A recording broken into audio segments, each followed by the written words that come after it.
not fucking with you niggas. Y'all been shaky like some strippers. What's in my cup? Boy, I'm off that liquor. Looking at me crazy, get you hit up with that flipper.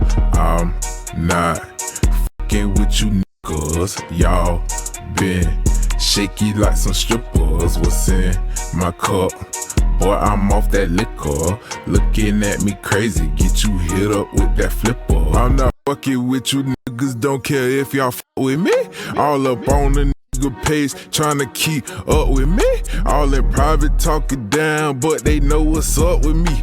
In my presence, show respect before that shit get ugly. I had some pussy niggas I had to cut off. I'm walking out of this shit. What it is, what it ain't. It's your boy Low Key V. And it's your main man, K3. And this is Paid N Bazed. Where we get money and wash our ass, man. It feels good to be back in the studio. We had to take some time off. Studio. Don't sing that my next bad. to me. My fault. Part self. Look at that. But that was a crazy song. Yeah. It feels good to be back in here, bro. We had to take some time off because it's just been a lot of bullshit going on. If you follow us on the socials and stuff, so we back at it. We actually just got off live. Yeah, fresh off live. Fresh out, ain't nothing to go back. Fresh off live, dropping a little bit of the. My grandma call it the dirt. Y'all say the T. My grandma say. My grandma called me and said she got the dirt. 411. Yeah. You know what I'm saying? So we basically on live, we just announced, we have a new Instagram page too. We still have our original one. So pretty much, anybody, if you didn't catch the live, you don't know what's going on, we collabing with both pages. So just make sure you following both pages. Click the links in the bios. Make sure you subscribe to the YouTubes. What? I'm going. This how you doing, nigga? Though, not good with technology. How they gonna hear this, bro? What you mean? How they watching this right now? Like, what are you talking about? Oh yeah, that's a good point. Yeah, bro, they already here, bro. They here already. Okay. Well, okay, but for the YouTube, for the Instagram at least, yeah. We not posting this on Instagram. No, but I'm saying if you're not following the Instagram, make sure you follow. I'll tap in. I'm gonna drop that probably already or right now, but yeah, y'all tune into that. Mm-hmm. And if you're not following our other YouTube, we're gonna put the @ on there. Make sure you follow the other two YouTube too, because we're gonna be dropping behind the scenes content, interviews. All right, let's tell them what happened. All type of other shit. They like he really getting the shit. I'm gonna say, let's tell them, because they finna be like, why the fuck you telling us all this? Mm-hmm. They don't know nothing yet. Yeah, so I'll let you start it off. Yeah, let's get into it. So we want to kind of, we always go behind the curtain first. We always go behind the curtain on our solos, but basically we want to do is we just want to give y'all a background of everything that's been going on. We know a lot of y'all here because of what just happened recently. We went live. We talked about the situation. So just to give a synopsis before we do go into it, because we're going to start from the beginning. We're going to give y'all the bullshit that we done went through with this to get to this point. Yeah. But just a quick little synopsis. All our videos was deleted off our previous YouTube before we made the switch. All of our videos got deleted. This was something that was already like in the works, like just before this whole situation, before everything got deleted off our shit. This was already in the works, and it just so happened to be at the perfect time. But with that being said, somebody logged into all our logged into our YouTube and deleted all our episodes off our shit purposefully with intent to fuck nigga shit up. Not somebody. Yeah. But we gonna get into that though. Like we gonna say you know what I'm saying. But we gonna start from the beginning. We gonna let y'all know because we had a situation. We done had situations in the shit before. We taking this to the first studio. Like how far are we going back? We can go from the very beginning. Because we've been sparing people from the jump. And I remember like at one point, like it's so hard to find thorough people through and through, because I remember at one point like people just being, when you're not a weird person and you don't move fake or cowardly, or you're not out to get anybody, and you just kind of authentic and thorough, it kind of be mind-boggling the way people move, especially in business. And I remember at one point I had to look to him, even though I already knew the answer, but it's like it's kind of like when you being gaslighted and you start to question your own reality. I had to look to him and be like, bro, are we the problem? Because why the fuck do we keep running into this fuck shit? Like, people cannot be this weird. And it's like, no, we are big on taking accountability. We're not perfect by far. You know what I'm saying? We know the things that we need to work on and things like that. But one thing about it, we've kept it thorough with everybody from the jump. And it's just like, motherfuckers been moving weird with us from the jump. So it's like, if we was to really go back, you know, because we've been sparing a lot of people. Yeah. So we gonna really go back. And don't get us like, we always talk about the good side of this shit. We always talk about the work that go into it. But right here, this kind of just like a celebratory moment. We hit our year mark. We never really like touched on it too big. Yeah. Pause. But we hit our year mark already. So it's just a lot of shit that done happened. So like now we feel like this is the perfect time where everything that happened to finally address a lot of this shit, because this is our third studio in a year. And each situation, this is a perfect situation, but each situation, like, you got to go through certain shit. So like, we gonna tell this, so like people who ever got something that they want to try or whatever, like, it's obstacles in this shit. You really just got to keep pushing for real. Yeah. But with that being said, let's get into the shits, man. Okay, so with the first studio,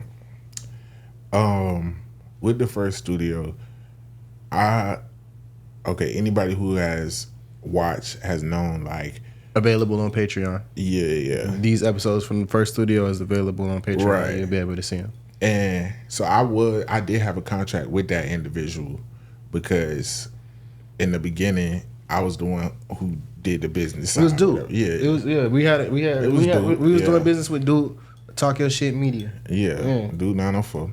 Yeah. Which he's still cool. There ain't no pressure. Right. Yeah, just cool. Yeah.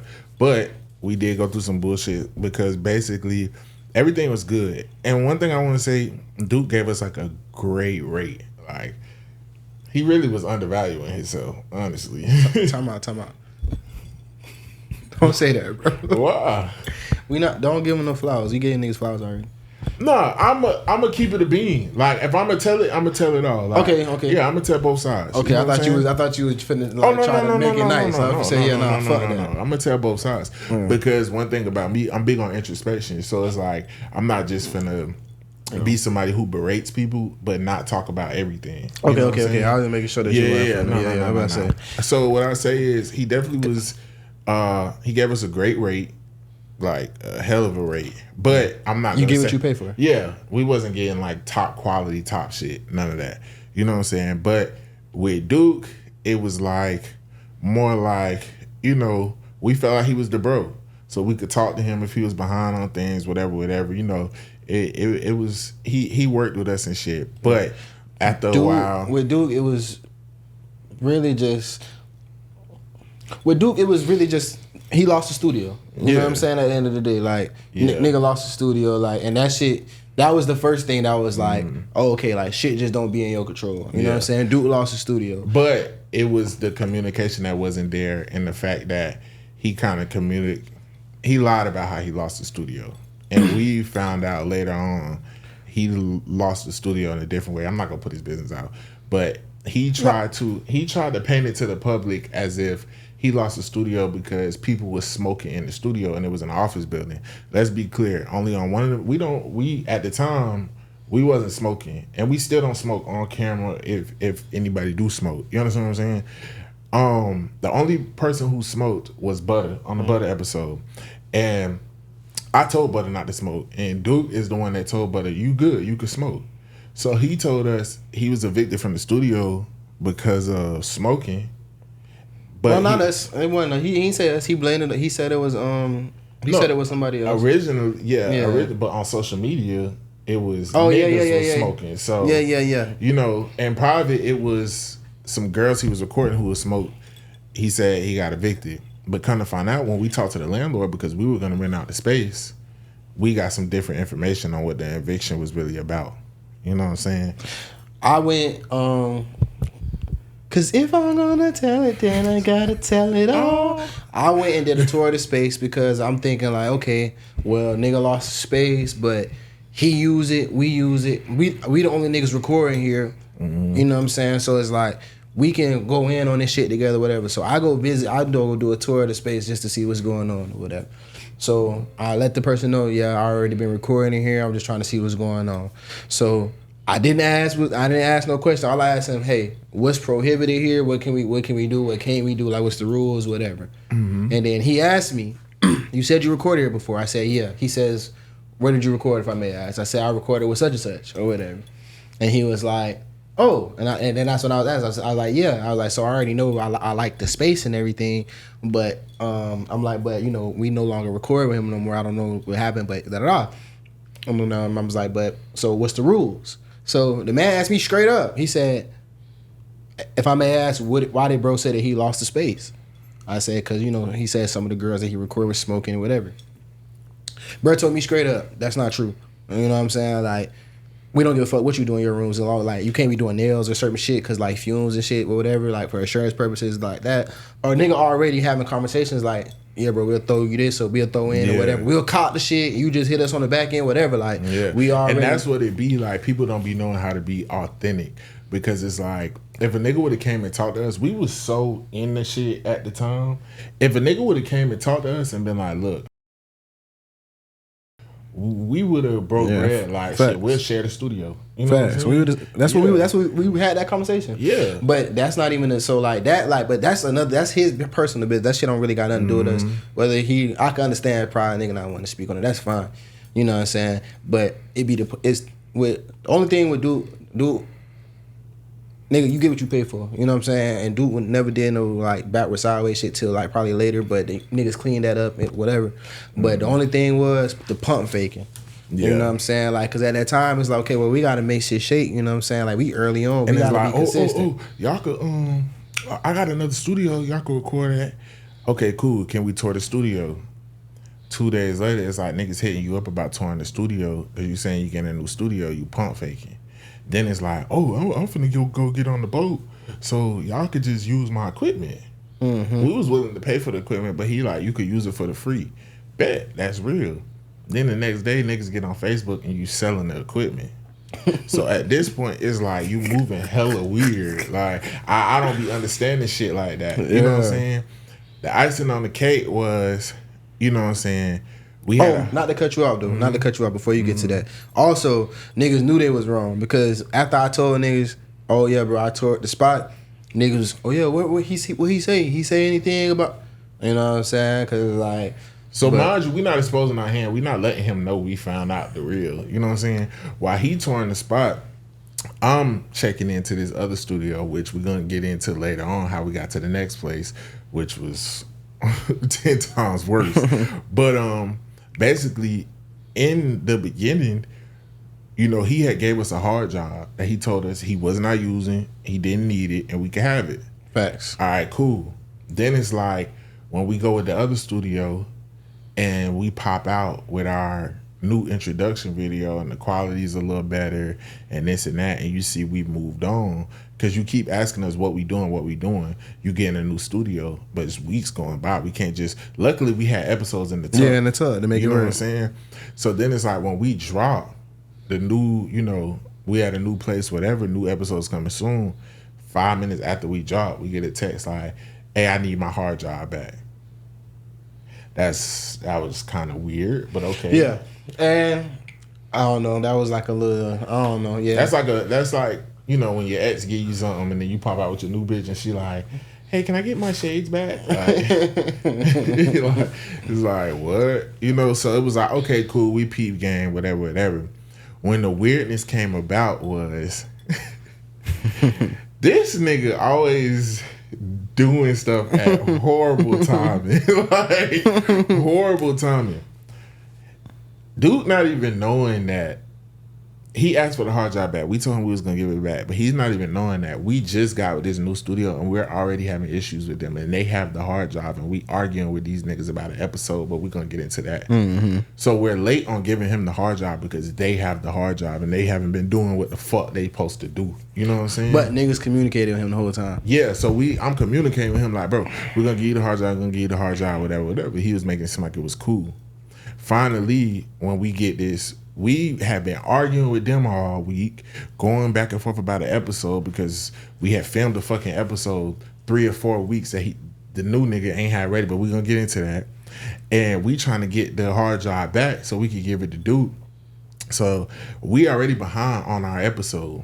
So when we finally post, you know what I'm saying, my man's here had posted something and was just like, and if you watch us and follow us, like we speak in like Twitter meme, TikTok meme, you know, we understand that type of verbiage. Like it'd be funny. So he just posted something like, we've been having technical difficulties, but the episode is coming Sunday. And it's a funny TikTok sound where it's just like, and it was Shamar, I think. I'm not with Metro no more. I'm with AT&T. It wasn't a shot at nobody. I forgot that that's what made that shit pop off like that. So damn, it do be me every time. Duke took it as we was taking a shot like he's Metro and they're AT&T. Not even knowing we having issues with these niggas already. We were regretting going to this studio. Yeah, so like we said that was really like a way to just like, okay, we got our shit back together. Yeah, it's technical difficulties. It wasn't no shot. Like we not no hoe ass niggas like that. Well, we gonna, even though you went about it the way you went about it, we would never still try to step on your business or step on your name in the public. We don't do that. Mm-hmm. You know what I'm saying? We always keep it quiet. So, that's when later that night, when we already had a crazy day arguing with these niggas about the episodes and shit, I get on Twitter, I see a tweet from a dude talking about ungrateful ass niggas.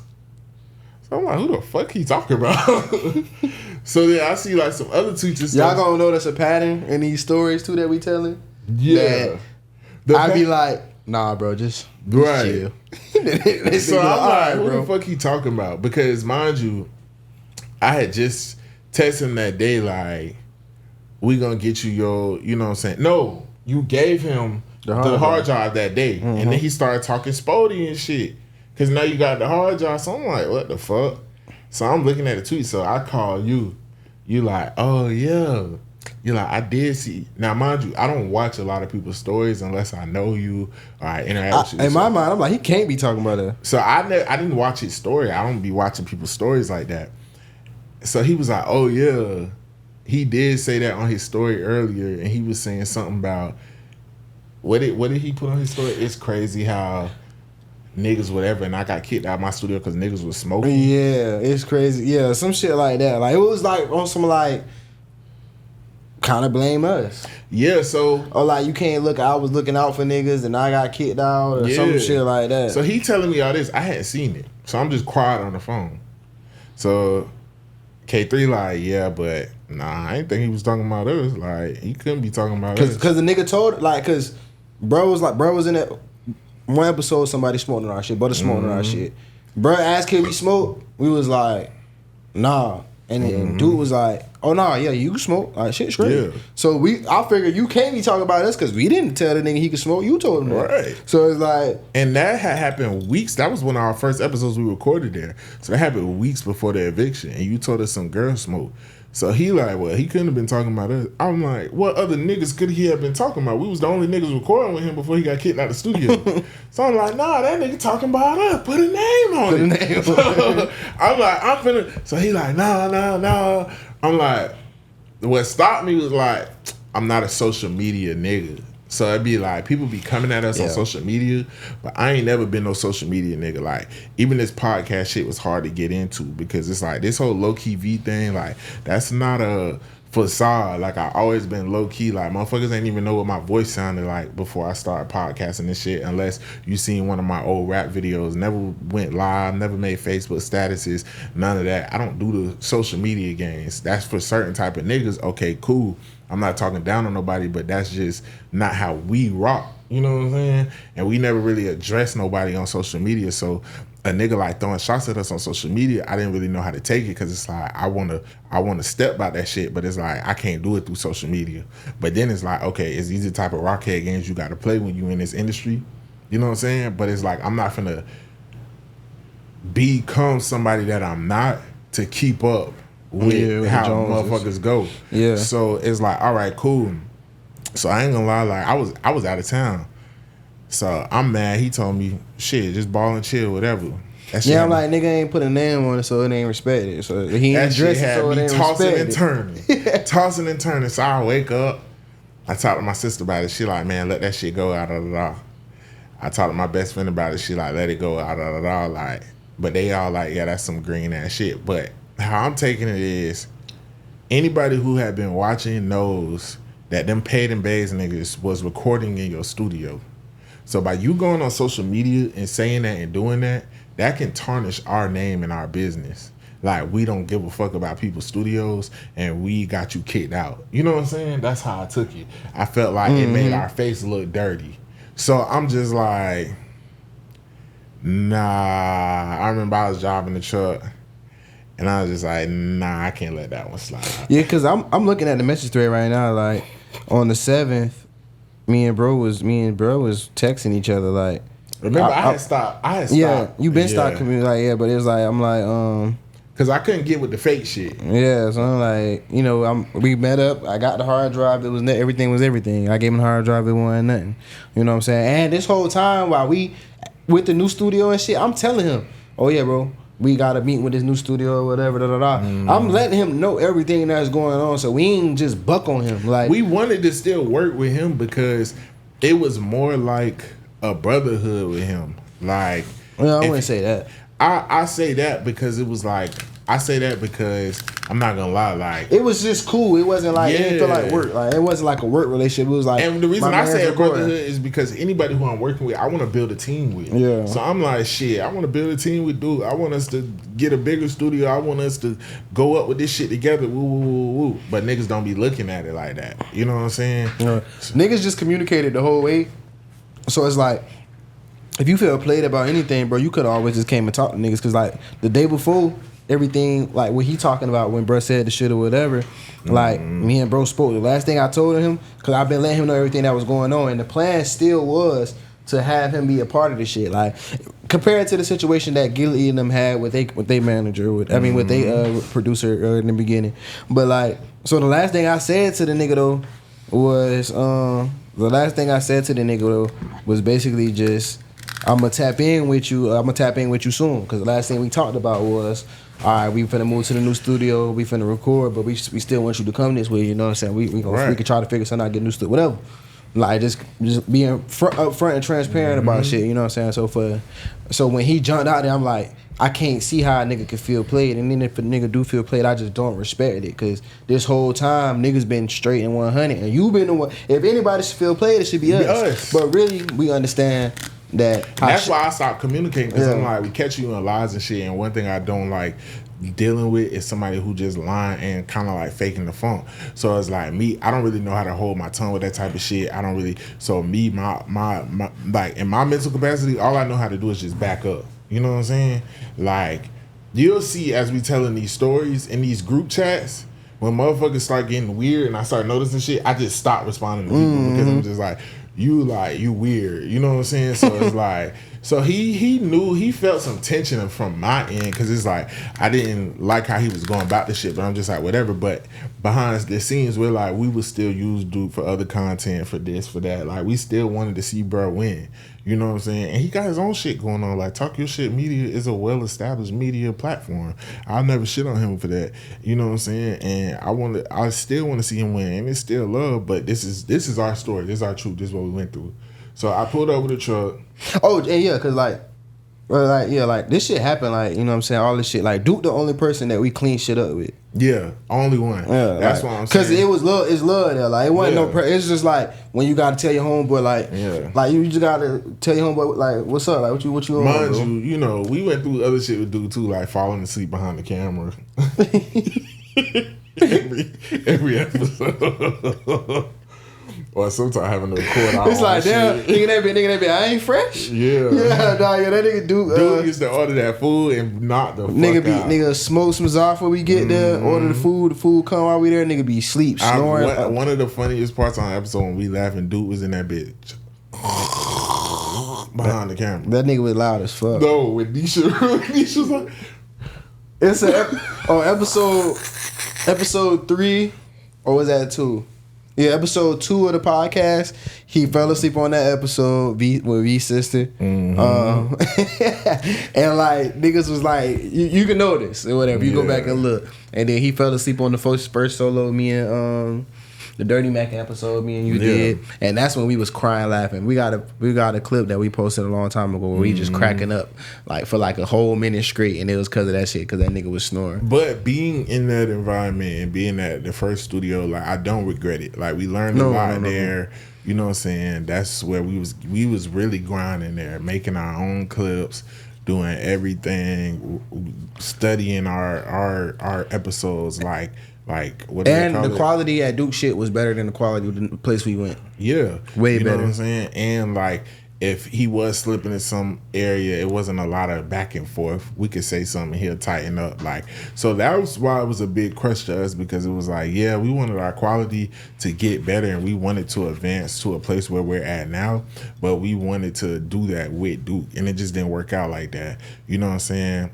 To finish the story, yeah, I'm always the one that kind of, no, not always, but in this situation, I put over the truck, I text him some things. You know what I'm saying?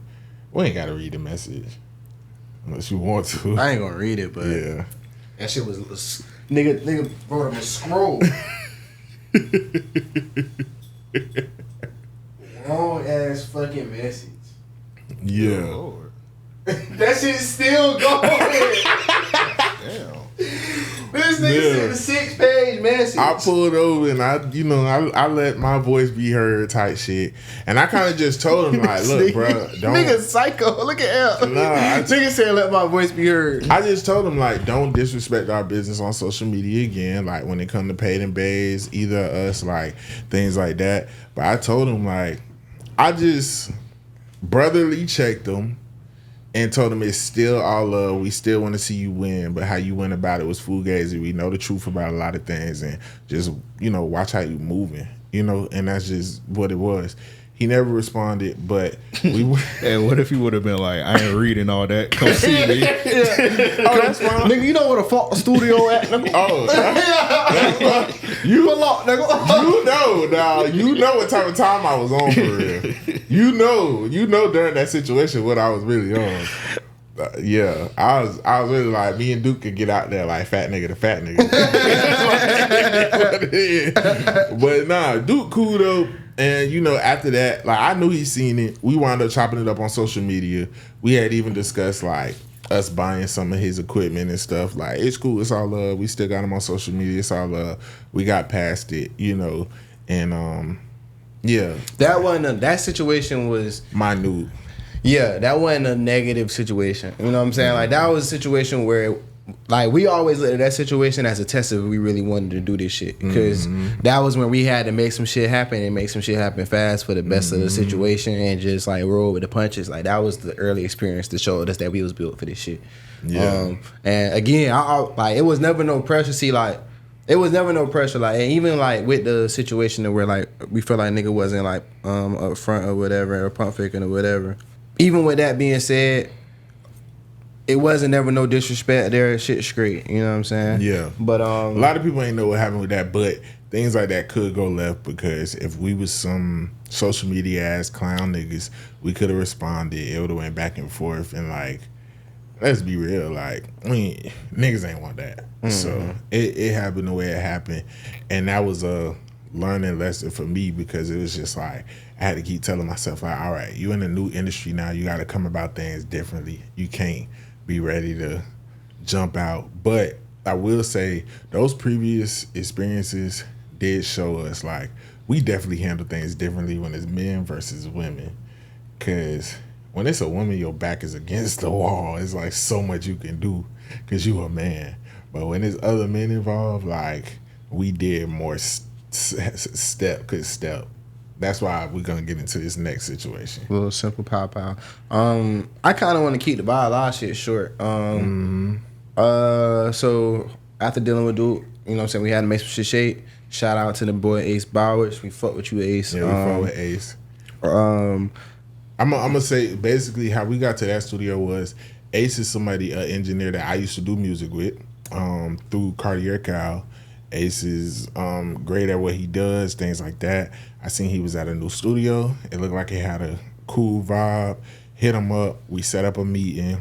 Boom. I'm not gonna lie. That's why you should trust your discernment.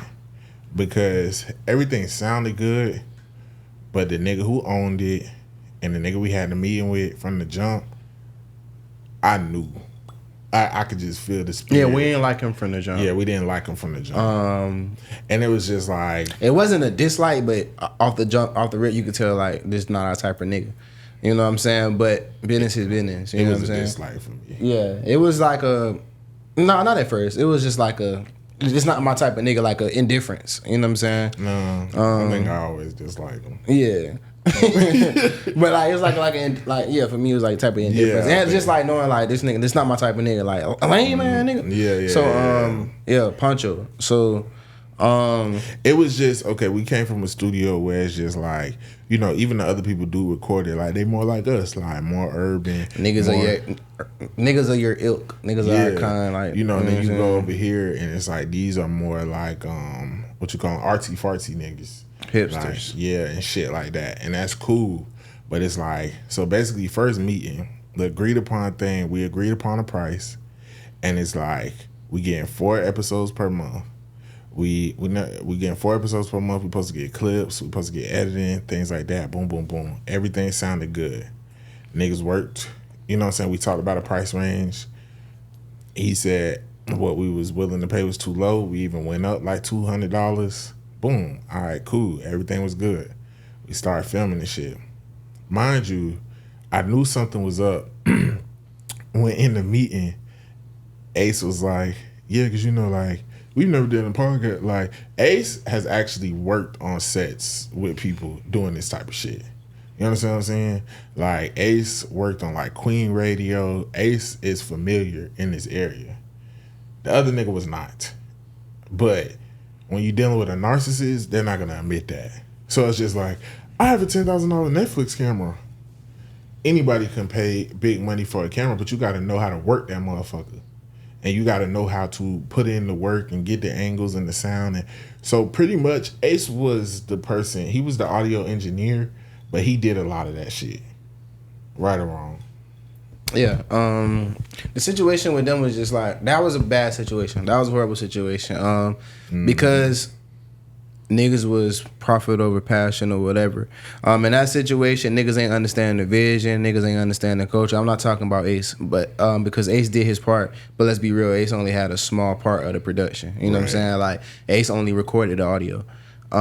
Ace was there on time, make sure everything was set up every time. Like, but when niggas wouldn't show up, Ace had to record. Yeah, that's what I'm saying. Too. Yeah, like Ace did his part. The editing, which is very important in podcasting, if you don't know, it's one of the most important things. The editing was supposed to be done by Poncho. All the video aspects, so responsibility wise, Ace was only responsible for audio. That was never an issue. Even when the only time audio was an issue was when the dumb fuck Poncho, instead of like nigga was not putting the audio tracks on the fucking podcast and was playing the shit straight from and had the shit playing straight from the camera. You got to put your TV on 75 to hear some shit, like shit like that. So in our first episode, the quality was good. And I feel like we got so excited because when we made like the new trailer or whatever, it was something we hadn't seen like with Duke. You know what I'm saying? So we kind of got overly zealous and was like, yeah, like we doing some shit. Niggas never got that quality again. Yeah, it just disappeared. Again. Like, and then it's like, So we're not getting good quality. You're not giving us clips. It's time for the first episode to come out. You don't have nothing prepared. You haven't edited nothing. We recorded this episode 3 to 4 weeks ago. You don't have nothing. And then it's like when niggas is asking you what's going on in a group chat, you're just, you can never take accountability. You're just, oh, well, this, oh, well, that, oh, well, this. The only thing what I can't take accountability for, things we need to work on, timing. You know what I'm saying? Being on time. Mostly on my part because I would be late. But it's like niggas was really being stricklers like, oh, well, we agreed upon the episodes being this time and y'all be going over time. Okay, what does that have to do with, okay, that's something we could work on. All right, cool. But what does that have to do with you making sure our edits are done? They're still not done. So what are we talking about? 4 weeks Why in are we advance. playing the blame game? And then number 2, when we come in this bitch, why are we having to move furniture when you told us this was going to be our room and our set? And every time we come in, because you done had an event or some shit, we got to move this old ass stank ass couch and all this equipment and shit. And let's be real, it's not really an event. It's a bunch of like, never mind. I ain't gonna speak on you niggas. I ain't gonna speak on you niggas. I'm gonna let y'all have that. Mind you, while all of this is going on, after we're having these disputes, and it's getting bad in the group chat, it's getting bad. He getting in heated arguments with the nigga. I'm getting in heated arguments with the nigga to the point where we want to put hands on niggas. This is my thing, right? Because really, we can zoom past all this shit. What it was is niggas was not delivering on their end, but niggas also wanted more bread and wanted to keep getting the bread that they was already getting, and niggas was not going for every that other shit. week. We getting, guys, let's work with the new budget. Let's make this happen, guys. But Nigga you're ain't not delivered giving not us one time. Not on no episodes on time. No motherfucking quality. The quality's not good. When we start saying stuff about the clips, I never agreed to that in the first meeting. That we never put anything on paper though, and that was actually a good thing because then you learn about how niggas is doing with their artists and shit that they're over there picking up. Yeah, and you're like, oh, okay. You niggas is flying to 360 deals to a slumlord, to a nigga who got less than 1,000 followers. You niggas gotta tighten the fuck up and love yourselves more. And it's really like this and that shit, music be back. Not all of y'all, but a lot of y'all niggas. And it's like y'all running this shit like a motherfucking foster home, and motherfuckers just in here just doing whatever. For real, that like, shit was it was like, yeah. And then that's not that even was a cult. the work environment. You keep asking for more money as if we're not in like, I wouldn't even say a renovation. Yeah, like if the roof ain't, it's probably asbestos. Like this shit abandoned. Like y'all niggas clearing this shit up. Like for real, nigga thought about calling the fire department for real. Like, like nigga might. What are we doing? Yeah, like type shit. And it's really like you really think like we need you. You know what? Because these episodes going on Patreon too. So if y'all ever want to, mind you, this is a nigga who was bragging about this camera. We paid probably double what we was paying with the last nigga. All this other shit. Triple. Go to the fucking yeah, you right. Yeah. It's triple. Yeah. Go to the fucking episodes and them shits look horrible. The quality was bad. No angles, bad. Like you know how Imp like guitar angles zooms in on, like none of that. That shit was bad. None of that. That shit was bad. What got us out of that situation was pretty much like we was almost about to give up there. You know yeah, for sure. That was, and it's so crazy because in hindsight, like I think we only put out 7 episodes from the studio. And we did more there. But it got to a point where I literally would just come in and be quiet and get the filming done and then leave. And then I knew it was really working on your nerves because at that time I was in and out of town. So I couldn't be, mind you, motherfuckers act like they couldn't send us episodes on Dropbox. So we're literally having to leave flash drive, what is it? Hard drive with this nigga. Then go pick it up, download it to our shit. Like so much shit that you just should not have to do. I had to sit in the studio with this nigga to make sure everything was done to the T. Cause if not, it'd be fucked up and I gotta watch the shit or whatever. I had to sit in the studio with this nigga down there with my hand on the back of his neck. Yeah. Like making sure like I gotta literally like intimidate the nigga. Like I got it. Now we gotta do intimidation tactics. And then like, it started getting weird because it's like because he deals with K3 more, like sometimes he would just ignore him. And then it's like I have to hit this nigga up like, what's up? And then it's like he copping pleas, like, oh, sorry, I had this going on with my wife, and it's like, now that's looking disrespectful. Like, what you got going on, bro? So let's move it along because we going long or whatever, because it's gonna take us to the next part. So the situation with Violide to where niggas was like, all right, we finna move around type shit, and it's fuck you niggas type shit. It was already fuck you niggas before we left. Yeah. Outside of Ace, outside of Ace, really, I can't.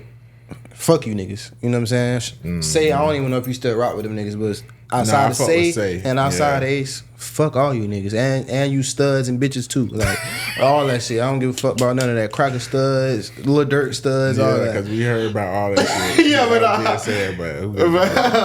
But that being said, though, not the last episode we filmed, but the last episode that we put out. Because when you seen the niggas with the 50s haircut, the nigga who got the haircut like he from the 50s, in the mall. I was saying if it was smoke. I was ready for it to be smoke, but it never been smoke with none of that niggas. Nigga, I forgot his name, but yeah, yeah, but yeah. So the last episode that we put out was the episode from that studio was the episode with Jade. That episode was the episode we was really really excited about. That's also the episode where we locked in with RAOP, and it was all strategic. Like we was trying to get the fuck from around.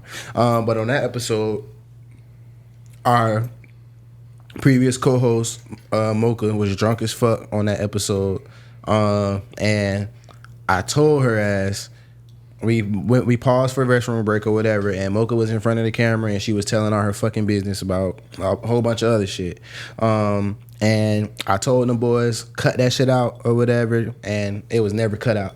So when the episode went up, because we got it late and we needed to drop it, we didn't have time to watch over it. When it went up with that shit still in the episode, and Mocha telling all of her personal business on camera. And of course, niggas all rolled for Mocha like always. We took that shit down immediately. Called bro, told him to fix that shit immediately. Nigga never made a move, never did this, that, and the third. He act like, I think around the time his baby was supposed to be born, but he wasn't there. Like he was like, oh, I'm in the hospital, and then we see you had a video, nigga, you had a block party, your own block party, and there's 6 people there. Always doing something at the art wall. It's 6 people there, and y'all playing banjo boom bap. Ignored us for almost 2 weeks. But we end up getting it done regardless. And then so from that situation, we never went back. We because we knew them niggas needing the money. Because not to mention, bro, nobody's paying for studio time. Nobody was paying for studio time there. Yeah, but because nigga found out your nigga whole financial situation. Nigga found out nigga your shit not solid, so nigga found out a whole lot that was going on. So niggas knew you needed the money, so we felt like it would rather be better that we just separate and take our money somewhere where it's gonna be used appropriately before niggas had to put hands on you and your puff. So with that being said, whatever, we can go to the next thing. So Mocha Banks, you know what I'm saying? Before we get into this shit, because we just finna tell the shit because of what happened. Yeah. But before we get into this shit, though, we do want to say that Mocha did contribute to this podcast. She did, as far as not financially or nothing like that. But I mean, she did contribute, being here, as far as the dynamic that we had, whatever. We ain't taking that from her or nothing like that. With that being said, though, when niggas move certain ways, niggas just gotta address certain shit. You know what I'm saying? We here today, and all this shit that's been taking place because of this moment. Most of y'all watching this shit now to get this information. You know what I'm saying? So we just gonna go ahead and go straight into it. So a couple weeks ago, if you watch what episode is that? 41. The rodeo episode, the real nigga rodeo episode. As you can see, Mocha was not on that episode. Mocha was not on that episode because she did not go to the event. She chose not to because she had she said that she had 2 broken nails. She waited till the night before to tell us, and we had obligation and we was bringing a girl or whatever, so we was gonna make that happen, and we had to just stick and move off the situation or whatever. And also, when we didn't know if she was serious or not, so when we asked her if she was serious, she told us straight up she not coming, and on some that shit was again on some playing shit or whatever. Yeah. But however it go, fuck all that. However it go, we do the event. Mocha's losing her shit while we're filming.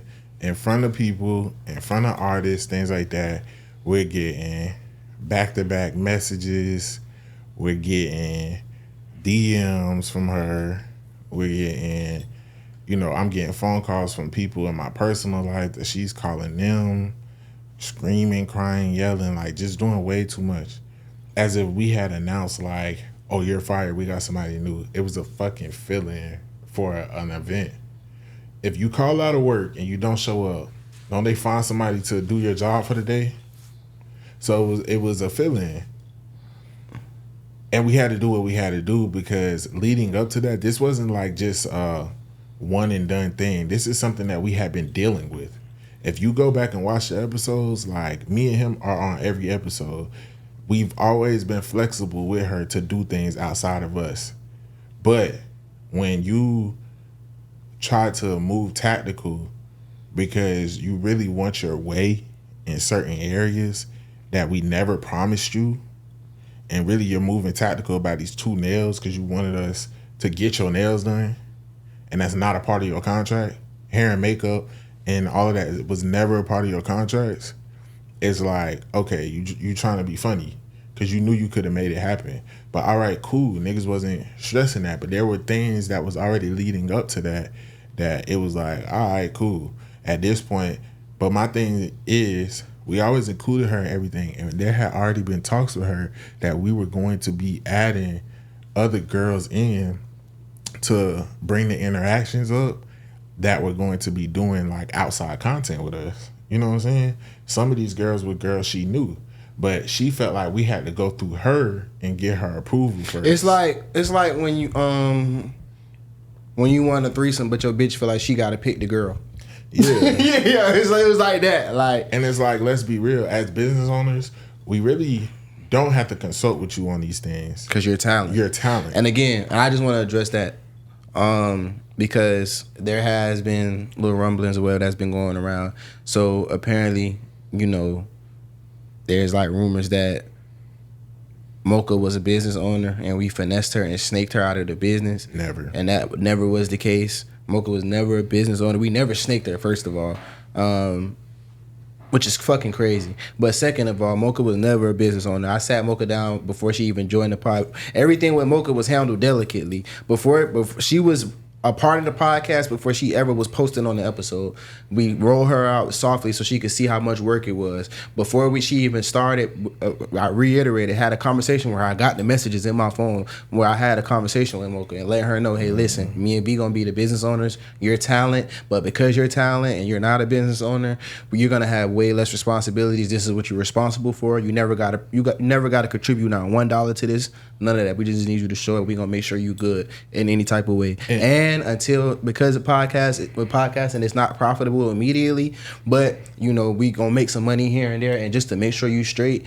But until we get to the point to where we can give you we gonna pay you this, a little salary or whatever, you gonna get percentage on whatever we get. That was up front before anything ever happened. Like, so, and just to piggyback off of that, because and we really didn't owe her that, but because she was coming, she was showing up to filming, and what I'm saying, initially, like, one of the things that she was supposed to do was to, like, kind of, reel people in, bring people in, which that's what she was doing until we kind of had to go in because we started hearing things about how things is done and it wasn't being done in the way that we wanted it done, and we felt like we wanted to be represented correctly. So we kind of had to slow down on that when it came to finding people who were gonna come on the pod and guessing things like that. But basically, what I'm saying, even with the paperwork, just to make sure she felt okay and solidified in her area, and I wanted her to know, I would always tell her, don't trust nobody in this industry. I will always say you can't trust anybody because this industry is wicked. So because she had no certainty of this shit could blow tomorrow and these 2 niggas is the owners, and what if they get money and I don't get shit? It's like, all right, cool. Went and found a management team, sat down, did paperwork and contracts, showing her what her percentage will be on paper when we start monetizing in certain areas. That's all that was. That didn't make you an owner. That didn't make you a partner. In order to be an owner and a partner, you have to invest in the business. You have to put bread up. You never put any bread up. We never listed you as a business owner or anything.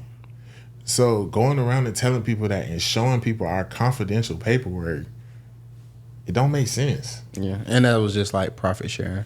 Yeah, but it wasn't really whatever. That don't matter though. And that's it does matter because that's what you get for trying to look out for people more than you look out for yourself. Because really, I pulled those strings just to make sure she felt safe. Because when we was having the conversations, like, it really didn't have to be done. But it's like, I was telling her, like, why? Who am I to say? I know me. I know my heart. I would never do nobody like that. But it's like, just to make sure she felt safe, I'm like, no, we going to sit down and we going to do this shit. Put the ink to paper. You know what I'm saying? So that during these Which times, is why, if you notice on certain episodes, like, that's when we started, like, calling her the president and all this other shit or whatever. But yeah, like, niggas did that. Like, niggas did mad shit that we don't even got to speak on. Yeah. But the biggest thing was just like, let's just get into like what happened. Like, why the people here? So again, how Mocha's exit even started again was from, we had the episode where we did the rodeo show. We had a fill-in because Mocha excuse for not having her nails done. We wasn't going for it because, for one, you had a team who was taking care of all that shit, and you let your ego get in the way. And the person who provided you that team, because your ego wasn't being filled, you was trying to wage war against her on the low. So then you lost those people. You know what I'm saying? And you wasn't taking care of those people who was willing to give you free services. Like, you trying to throw them $20 tips for a 2-hour service. That shit not working like that. You know what I'm saying? Like, so it's like, and on top of that, you a dancer. You're not putting up no money. Go get you some press-ons. Like, you're not putting up with no bread in this. So, like, you should be able to take care of yourself. Like, that's what this shit about or whatever. Or just make it work like niggas like we do. You know what I'm saying? So, and I don't want to make it seem like, because that sounds harsh. Like, okay, if she's showing up a film for y'all and she a girl, look, I used to tell my girl all the time, like, we want to be able to provide for you and we don't owe nobody nothing, especially somebody who is not our woman. And when we're dealing with women, it looks sideways when this is supposed to be a business, you know what I'm saying, and things like that. However, we have helped in other ways that an individual is not going to speak on, that we did not have to do. You know what I'm saying? Because all we asked was for you to show up and film every time we film. That's it. Never asked for no money. Never asked for you to purchase anything. Never whatever. And then it's just like, like, we all know podcasting is a passion project until you get to where you're supposed to be. So then it's like, then it's turning into, oh, I need my hair done, my nails done, my this, my that. But that's not a part of your contract. And like he just said, you have a whole nother business venture that included a team until you move like a snake with that person and it got cut off. yeah. And in that situation, you know, I didn't have no sympathy for that because I already had explained to her what she was doing with her. When she came to us, like, oh, da. And I'm telling her, yeah, you dead ass wrong. Like, and as a business owner, seeing how you doing somebody else you in business with, I'm watching that. So no, I'm not finna invest. And that's what you look at too, like watching somebody who is a part of your business and is on the inside, and you watching them try to infiltrate somebody else's business and pull it down from the inside out. That's a little scary. That's like a red flag. Facts. Because it's like, if you do it to this person while they moving genuine with you and helping you get things that you can't acquire without them because of egotistical things. This person didn't do anything to you. You just don't like the individual off of sheer envy. You know what I'm saying? That does make you feel as a business owner like, And we kept it real in that area. Like, nah, you moving. You dead ass wrong. You moving weird. But it's like, as men, we couldn't speak on it. We couldn't. It's a lot of things. Like, I ain't hold my tongue. I told her she No, was I'm talking there. about outside. Oh, yeah. It's like a lot of sparing. Yeah, We just sparing a lot of you. sparing. Like, cause feelings, yeah. Because not only is you moving that way with that individual, even with these individuals, like everybody you around, you just kind of moving crazy, like real snakish. And it's just like, but as men, who would we be to go and publicize this? You know what I'm saying? Then we some hoe ass niggas. And plus, you home team, so we just trying to steer you right, and show you how to be and have good morals and values. But you still doing what you want to do and being a crash out when you want to be a crash out. Outside of that, there were other things we were dealing with in the background that was unprofessional, such as you want to go fight every other week and link up and roll in the ground with girls and stuff. Like, we grown, like we don't do that. Like, who moves like that? Yeah. This ain't high school. And then like that shit just like, but let's keep it 1K. Like our stance on like Mo was doing a lot of shit that was just like kind of like out of pocket. Like trying to manipulate and cause friction between us. Like, if she can't have her way with him, if she asks something and can't have her way, she's gonna come to me after he already gave her a solid answer, and she's gonna come to me and try to spin it.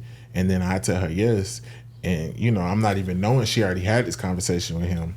And then it's like, once it's done, he like, bro, I thought I said no. And I'm like, hold on. I'm like, and then I'm like, no, I told her she could do it. And then it's like, I'm having conversations with him after, like, she never told me she talked to you about it. And vice versa. It's like, I'm just going to pull strings to get my way. And I don't care if it causes friction in the dynamic of the business. And that's not cool. You know what I'm saying? So it was like, once we started noticing that too, and then leading up to that, it was also, you can't, oh, I want feedback. I want to be better in this area. I want that. I want that. I want that. And niggas baby you the whole way. And then as soon as niggas start giving you constructive criticism, you don't want to hear it, or you can't take accountability in any area. Yeah. It was just like a bunch of little situations, just to the point to where like I'm like, okay, like I'm no longer comfortable with like being represented a certain way in public, because like I'm trying to teach motherfuckers again, because again, like we all growing together, so we all give each other constructive criticism and shit. And the biggest thing for me was I know how this shit go, you know what I'm saying, especially with women. So like the biggest thing for me was like trying to teach her to be self-aware of like her surroundings and shit like that, because she was putting herself in a lot of like unsafe situations. Like, you know what I'm saying? I don't really want to. I just feel icky speaking on a lot of this shit. Yeah, but most definitely. But it's like, for me, it's like, what is not being said is, when this blew up, a lot of it was towards me. Yeah. So that's why I want to speak out, because it's like, for sure.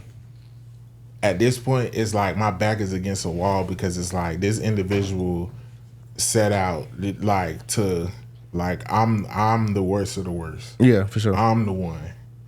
Tried to dirty my face and my name to the whole city and just spread lies and everything. And I just had to be quiet about it. I had to watch people on social media saying my name. Yeah. Sent around a clip about me, like trying to make it, like literally spread lies about me, bro. And I had to be quiet about the shit. So it's like, on one side, it's like, being a real nigga, you don't want to speak on this shit. Yeah. But on the other side, it's like, it's not fair. Yeah, and it's true. Like, and whenever I've spoken about the situation in private, it's always been a thing. Like, you know, I don't give a fuck what happened. Like, for shit to go as far as to where like we get to the point to where you trying to extort niggas, but niggas not going. So really, let's be honest. Yeah. Niggas really deleted our shit and logged in and deleted our shit because niggas was trying to extort us and niggas wasn't going. And that's just what it was. Like, that's just really was. Like, niggas wanted to pay out to leave when a nigga don't have to pay you out shit, but you don't understand that because you don't understand the business. You know what I'm saying? But it's like, and you never put nothing up. So why? What are you paying for? You know what I'm saying? So like, what are you being paid for? It was so much sparing involved because it's like, basically, let's get back to it. So basically, you know what I'm saying? That night after the event, it's 12:01 in the morning. Yeah. We still make a phone call. Had a whole meeting on the phone call. She's crying, distressed, whatever. We reassure her like, bruh, we just had to get a feeling. You couldn't show up, whatever. Some of the things you be doing, it's not cool. Like, bro, you got to tighten up, whatever. She feel like she tried to play it on some. I feel like y'all should have just told me.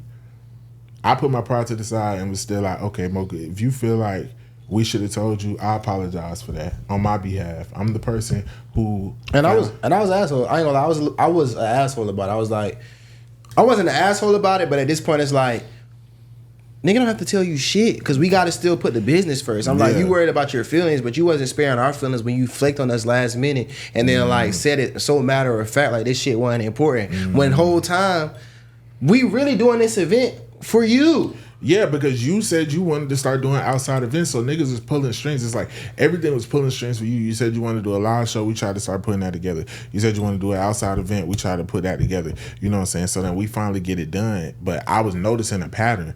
Every time it's trying to film or we trying to do something, or it's like, well, I don't know if I'm gonna make it because I need my hair done. Hello, you gonna get it done? No, Not your nigga. yeah, like we not your nigga. Like that's not our responsibility. You know what I'm saying? And that I know that may sound harsh, like, oh, well, if y'all fuck with her, whatever. We have looked out for her in other ways. She want to go and say, oh, they ain't do this, they ain't do that, they ain't never give me no money. But she not gonna tell like, when she had a flat, this nigga came and changed her tire. She's not gonna tell how the tire still was giving her trouble, so I threw her bread to get a new tire. She's not gonna tell the times when we had to help in other instances that we're not gonna speak about because that's lame ass shit. You know what I'm saying? But it's like niggas was always there for you. Outside of that, having to be your fucking personal therapist 24/7. You know what I'm saying? Because you going through things and you always want somebody to talk to, and that's on our fault of you. Unless you already have a personal relationship with somebody you're doing business with, like how me and him were, you can't do that with everybody because then the lines get blurred. And I'm talking about with friendship. You understand what I'm saying? Mm-hmm. So it's like the lines got blurred and it's like she couldn't separate the business from personal. Yeah. That's a fact. And that's when it got weird. It's like, we can't have outside lives outside of you. You know what I'm saying? We go hang out with the guys one night, all men, it's a problem. But basically, let's get back to it. So boom, we have a meeting. Everything is cool. Everything is culture. We have a meeting. She says she over it. I told her, okay, I sucked it up. All right, cool. Well, that was crazy. Pause. Yeah. I'm like, he did, huh?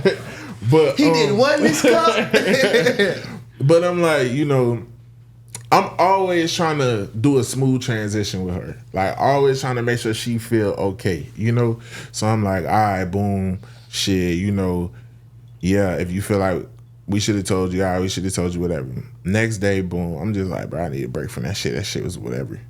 Niggas is just vibing. Wake up.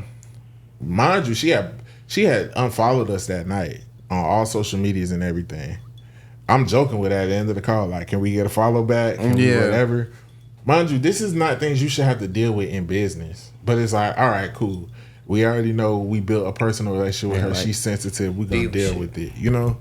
Then it's like, next day, wake up to, on social media, you're on Facebook making indirect posts. You're on Twitter making indirect posts. You're on Instagram making indirect posts. So I just stopped paying attention to her. We literally was muting her account so we wouldn't see the shit. Because this is something we have been dealing with for months. Anything we do that she didn't like, we have to wake up to subs and her close friends. Or this or that, like, and it's just like, it shouldn't be this way. This is creating a hostile work environment. Even when we're setting up the business bank account, and like, it's like, it got to the point to where we was having to do shit like for show. You know what I'm saying? Like, like we set up the business bank account and we trying to figure out the best way to get her a card just in case we ever need anything. And it's like, but it's like, it's to the point to where like, we trying to figure out any way we could just get her name on the card so she feel like, you know we what I'm walking on eggshells. Yeah, like all type of like shit. Like this Debo. Like, no, for real. We really was. To the point to where like, even the banker like, that sound like a wife. Like, you know what I'm saying? Because we got to make sure. And a lot of times, he's more stern than me. So he kind of was like, because with women, like, he'd be like, bro, no, we don't. And I'm like, really trying to like, nah, bro, we gotta. I'm trying to appease her in certain ways. And it's like, I kind of wish I would have listened to you in those instances because it just made it worse and worse. Yeah, it made it worse. Because when you finally said no, she not on the pod no more. Yeah. When I finally said no, she went on a rampage. But basically, so boom, the next day she just throwing sus. When somebody is so used to chaos and falling out with people and stuff, they're not going to be satisfied until they get the reaction that they're looking for from the other party. So we're ignoring her. From Sunday to Tuesday. Still throwing subs, still throwing shots. I wake up was Saturday to Monday. I wake up the next morning, that Sunday, I wake up to a message. Oh, I want to discuss my contract. So if you get a fill-in for me, do I still get paid my percentage? I'm like, we can talk about it later. We'll talk about it with the management team, whatever. Then you went above my head and reached out to the management team and started asking them questions as if they're not gonna call me. You know what I'm saying? About your contract and stuff. All right, cool. Anything you want to know, we can discuss. But you're not even making sense. Like, are you still going to get paid for not showing up for work? A payout that you're not even... A payout that's kind of like... it's a scenario. Mm-hmm. It's not even... This ain't... Because we're not even doing payouts right now. So it's like, what are you talking about? So then it's just like, okay, just spiraling. It's just spiraling. Me and him are talking behind the scenes. We're ignoring the shit. And it's just like, every time I look, when I do check back in, it's like Facebook, this, that. Oh, yeah, it's crazy how people really don't be liking me. But I'm just going. Mind you, nobody's saying nothing, just ignoring. So when you ignore stupidity and ignorance, it tears the person up. So then it's like, that Tuesday, my timing. Mr. Bad Timing. This nigga, he did all the clips for that week. That was the episode with Shay and Nunu, right? Bossed Up Nunu, yeah. He did all the clips for that week. I had not watched the fucking episode. Sometimes he do the clips, sometimes I do the clips, sometimes we do the clips together. You know what I'm saying? She was supposed to do the clips too, but that's something else we used to deal with too. She would do them sometime, but that was something that was like a She did them like twice. Yeah, it was like, yeah. So, basically, he put a clip together, not intentional, again. I made the clip before the event. Before the event even happened. He put a clip together, and basically in the clip, it was like, I was talking to Nunu. She's like, oh, why don't you ask Mocha some questions? And I'm like, because I was asking like Nunu what she doing stuff. So I was like, oh, I know what Mocha do. Shake ass and ass shake. Just a joke. We joke on the pod all the time. If you watch the pod, then you know. So. And she shake ass a lot. And ass shake a lot. But, so that's why the joke was funny, because there's some truth in it. Right. So she clearly did not like the joke.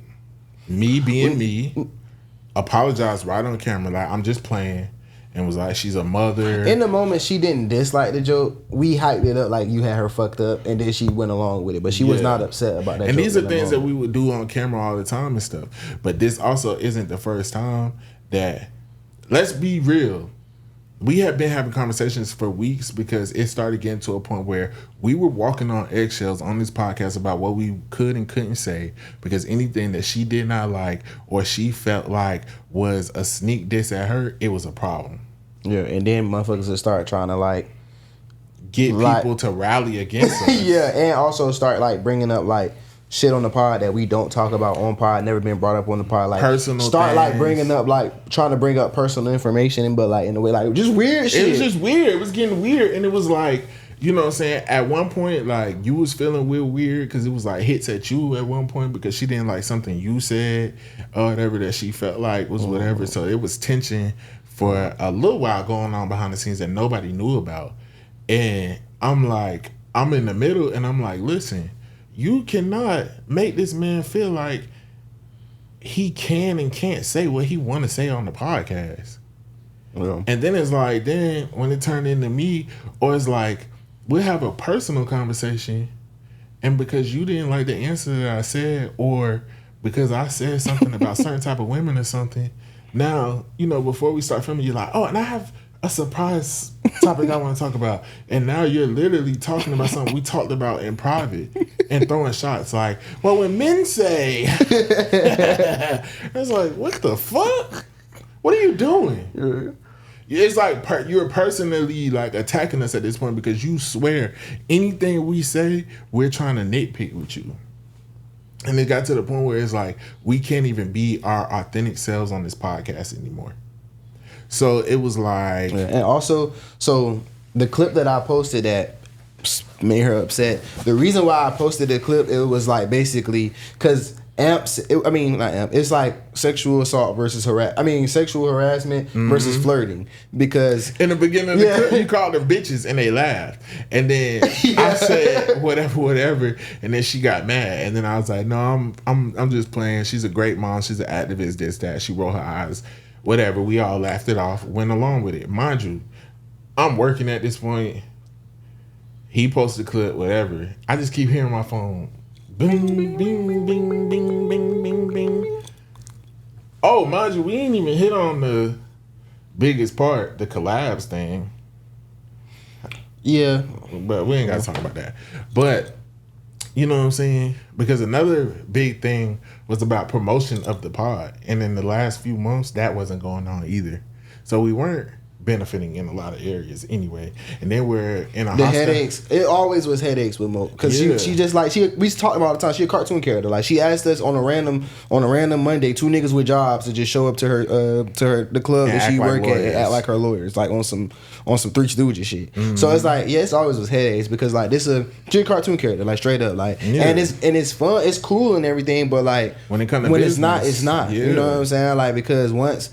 Like we'll take on all the little peculiar shit that come with you know what I'm saying? But like once this peculiar behavior is affecting the whole reason why we even in each other's face in the first place, which is the pod, then it becomes a problem. Because now your Instagram is blocked because you posting like you fighting with somebody every other day.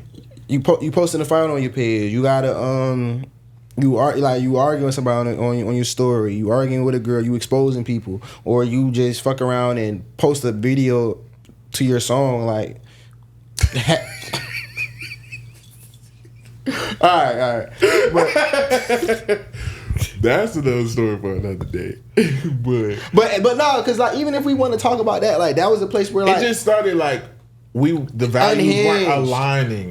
We weren't aligning because to the point to where people come to the point to where the reason why Mocha came on the podcast is because when we first started this shit, our audience was 60% women, and women was coming to us saying like we got them fucked up. Like yeah, we love y'all perspective and shit, but y'all need a girl on there because y'all be hoeing us. Mocha first episode, everybody loved Mocha. That's why she came on. By the time we got to the end of this shit, like it was already. All the women that I had contact with, I could go to, and like they wasn't fucking with it no more. She had lost the women, and it's like now it's kind of defeating the purpose. Like, and let's talk about it before we even get back into that, bro. How much niggas used to? I'm gonna be honest. We lost a potential business deal because of Mocha. I'm gonna just put it out there because somebody who has dealings with bigger podcasts and bigger networks were looking into us and were connecting us for a possible, collaboration and things like that. And they felt like Mocha wasn't marketable. Her personal page wasn't marketable. And I defended Mocha in that.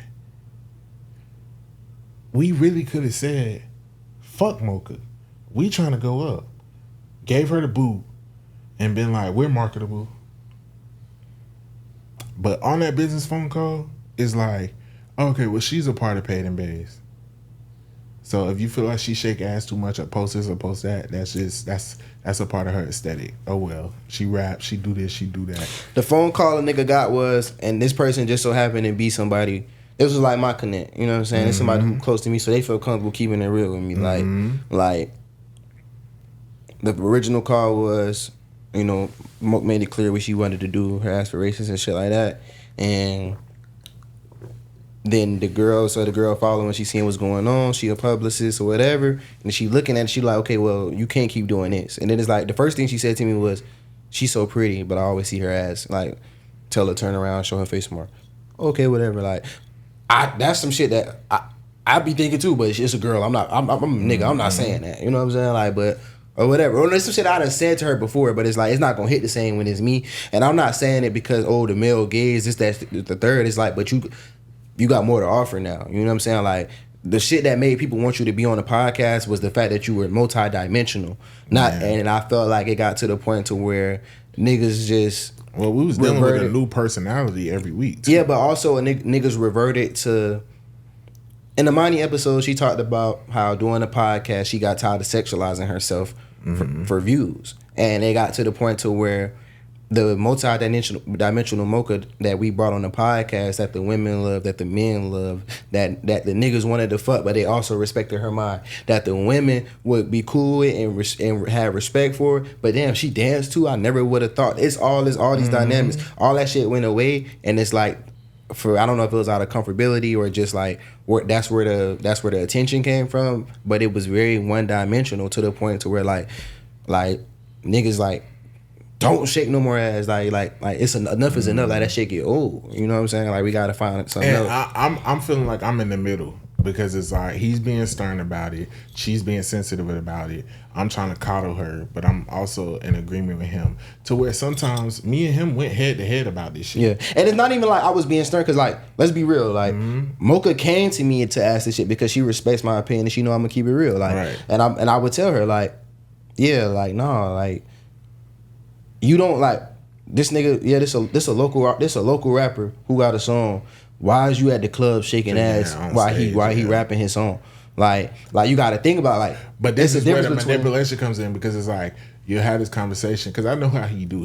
I'm not saying he's an asshole. And he was just like, you need to stop. He'll have these talks with her, and if she asking me, people. I feel like people take me as a joke. I feel like men take me as a joke. I feel like this, that, and third. I'm like, okay, well, Mo, you gotta look at this. Men is just like, we just realists. You know what I'm saying? So it's like, if the first thing I do, and if I'm a nigga and I'm interested in you, and I go on your page, and the first thing I see is you throwing that to the third, if without any other context, and that's all I see, you a fun girl in my eyes. I'm gonna be trying to fuck or be doing that trying to. But I said, but that's why you gotta show. I'm telling Mo, I'm encouraging Mo. You got all this other content that you create that's positive, that people was fucking with, people be asking for, but you just don't do it no more because you like this attention better. And that's cool, ain't nothing wrong with that. But you also don't like how you get viewed because of the attention you get. And it's like, you can't have both. So either you got to develop strong skin, or you got to stop doing the shit that you don't like, that you get attention for. But then, so it'll be that'll be the conversation, right? Nice, put together just like that. And I'm gonna be honest, we not gonna get to the topics and shit. Yeah, no. And then I'll get a phone call like, because it's like you're seeking validation in so many areas. So then I get a phone call like, yeah, K3 is telling me like this, that. But I mean, look at the girls you guys like, and it's like I'm being told, oh, like this person is talking down on me, trying to change me, but like, what's wrong with ass shaking and stuff? It's the manipulation, and then it's like I'm sitting here like, dang, why he doing that? You know what I'm saying? And then it's like I'm telling her like, oh, be yourself. Like, we know who you was from the jump. You know what I'm saying? You can't clean it up in this area, this area, this area. And then it got to a point where it was like, the communication, we had to communicate around her, because the communication would be so screwed, because she'll have a conversation with him, it'd be one way, she'll have a conversation with me, it'd be another way. And then it's like, when me and him talk from a logical standpoint, then we learn, oh no, it really went this way, and this was said, she just didn't want to hear that, so it's this, that.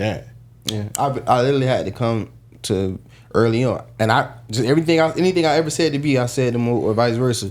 So I literally done had to come to B before and be like, bro, Mocha is manipulating you. I said this before she even joined, like, hey, bro, Mo ain't no dummy, bro. I'm like, so when you say things, you gotta reiterate. I said this early on with just bitches in general, like, because everybody gotta find their way in some type of way. You know what I'm saying? And in this situation, it's just more likely that the women gonna try to go through you. You know what I'm saying? Like, that's just what it is. So it's like, we gotta just be mindful of that shit. And I seen it early on. I said it early on, because I already knew Mocha. You know what I'm saying? So I know she not no dummy. You know what I'm saying? So for me, it was one of them things like, you meet somebody, the first episode, I was like, yeah, like I really fuck with her. It's like when you dating a woman and then like later down the line, you're like, damn, I ain't know this bitch was like that. Like, you know, you gotta learn. Like you start realizing like, oh, this shit way deeper than what I thought. But basically, to get back to it, boom. That Tuesday, he posted a clip that night. Phone just going off. So people, all these people who really her minions, people who she just whatever. I wouldn't even say minions, like because we seen the messages. So like people. Yeah. But this is how she would manipulate. We just getting these corn emojis all in there, and they like saying corny and stuff. They trying to make it seem like, but it's more so directed at me. Because I was the one who said whatever in the clip. Mm-hmm. Mind you, haven't spoken to her since Saturday. She been throwing shots, throwing whatever. So we're like, we already knew, okay, all these corner emojis, she done sent this around and told people to do this. Because this isn't the first time she has done that. Mm-hmm. Anytime a clip, if the people are not on her side or anything, she sends around mass messages and tells people like, go fight for women's rights or go fight for my point of view. Instead of it just being natural. But it was bringing, traction to the pod. So we was just like, whatever, we just let her do it. But we probably should have nipped that shit in the bud back then. But we didn't know that it was mass text being sent around and shit. We just knew that Mocha sent these people, but we didn't think it was like we think she just on the phone with her homegirls and shit. Yeah, like until this situation happened, and then people sending this like, what the fuck is Mocha on? And then we found out, oh yeah, it was another one like this. That same and then night, somebody sending me another one like from 3 months ago. Yeah, same night. Because when this all transpired, so many people came forward. Like, you know what I'm saying? She really didn't understand how many people was waiting to tell how like weird she had been moving behind the scenes. Until they seen it finally transpire, because they knew we rolled for her. So the motherfuckers knew they couldn't talk crazy about her to us. You know what I'm saying? Until they seen how she started moving with us. So that same night, I got the message. The motherfucker sent me, somebody she sent it to me like, what the fuck is Mocha on? And then the mass message you're sending around for people, you pretty much tried to start a hate train as if you're on a misogynistic pod where all we do is demean and degrade you, and you built us up from the ground and you deserve more respect. When, just like you said earlier, when she got overly inebriated, sloppy drunk, and told her fucking business, and all she had to do was make one phone call, and we took down an episode. She didn't even make the phone call. I was watching the shit. I seen it. I called her and I asked her, did you see this shit? And she was like, oh yeah, I saw it. And I'm the one who was like, and I was like, why you ain't say nothing? And she like, oh, cause I didn't, want to be a burden. I didn't want you. And I'm like, fuck no, we taking that shit. I took it down immediately. The shit down immediately. No questions asked. Mind you, this was our biggest guest so far. It was Jade with the biggest following. The views were doing good.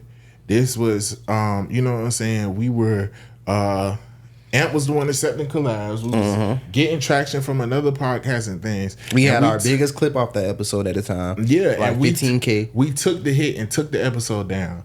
And then the fuck niggas we was working with, that's when they dodged us about editing the shit. So I had to outsource somebody, a woman who I was dealing with at the time, just to go in and edit it for us. And we took a big hit on that episode when that could have been one of our biggest episodes. Yeah. So these are the type of sacrifices we used to make for you. Mm. So if you felt like when she seen the clip, she had made up in her head that I was out to get her. Like, whole time she thinking she beefing with me, she beefing with herself. I'm not paying attention to this girl. I got my own shit going on. I'm in the house. I got other shit going on. I had told you I'm not paying attention to Mo, right? Like we was just like, we'll talk to her later in the week. She really thought that I went and put a clip together to try to make her mad. Baby, you will never be that important to me. I'm sorry. I don't like, because it was already so much other shit going on behind the scenes and I seen where this was going, like, I don't think about you on my day-to-day if it's not revolving around the pod. Like, I don't. You was a little sis. I love you. You know what I'm saying? When we talk, but I don't have to go and do manipulative tactics But when somebody moves that way themselves, they think everybody moves that way. So you thought I put a clip together to try to demean and degrade you, to kick you while you was down. Because you also said I was the one, because the person who helped us on that episode, I got it through one of my connects. I got her through one of my connects. Somebody plugged that individual in with us because she's media literate. That's correct? I mean, that's correct, but that's not what you were trying to say, though. Yeah, but you know what I'm saying? She media trained. Yeah, media trained. And she came last minute and did what the fuck she had to do. Communications major, all that. And then because she's a polar opposite of you and the way she kind of represents herself on social media, you felt like I really went out my way to go find somebody to spite you.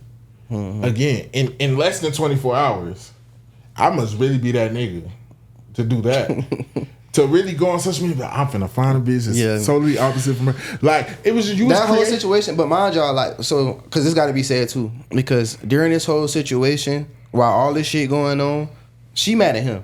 So me and her talking. Like, I'm talking to her. I'm being the middleman. Like, I'm talking to him like, bro, just chill. We gonna let her, because we know she gonna crash out. Then we gonna have a conversation. And we gonna nip all this shit in the butt and going forward. Mm-hmm. This type of behavior, we not doing this shit no more because she making it worse. Whatever. So I'm talking to her this whole time. So I explained to her. She tell me she was mad about the clip. I said, Mo, I sent that clip to Amp on Friday. I'm like, I sent the screenshot from the group chat of him that he made the clip and that he sent it just to show, because she really created in her head that I was just on this vengeful thing out to get her. And mind you, I'm not worried about you. Like, you crashing out for no reason. At this point, Mocha wasn't. It got to the point where we stopped asking Mocha to do shit for the pod. Like, as far as like her responsibilities, like we stopped asking her to do shit because when we was asking her, it wasn't getting done. So it was like, fuck it, we just gonna do what we do or whatever. So, however it go. Because she was not involved in the shit with the pod no more as far as the actual work, I said first quarter that I was going to make that the first clip that we jumped out with because it was hilarious during the episode. We have the episode, I make a joke basically calling y'all bitches, like, on some funny shit, how we all do or whatever. And y'all laugh at it, y'all whatever. And then he say like, oh, you be shaking ass, and then like everybody like, you got me fucked up. And it was like literally right. It was hilarious. And so, let's be real, during that time, there was some hidden smoke with me from her because of something she was not liking. Yeah, you know what I'm saying? Something that there were.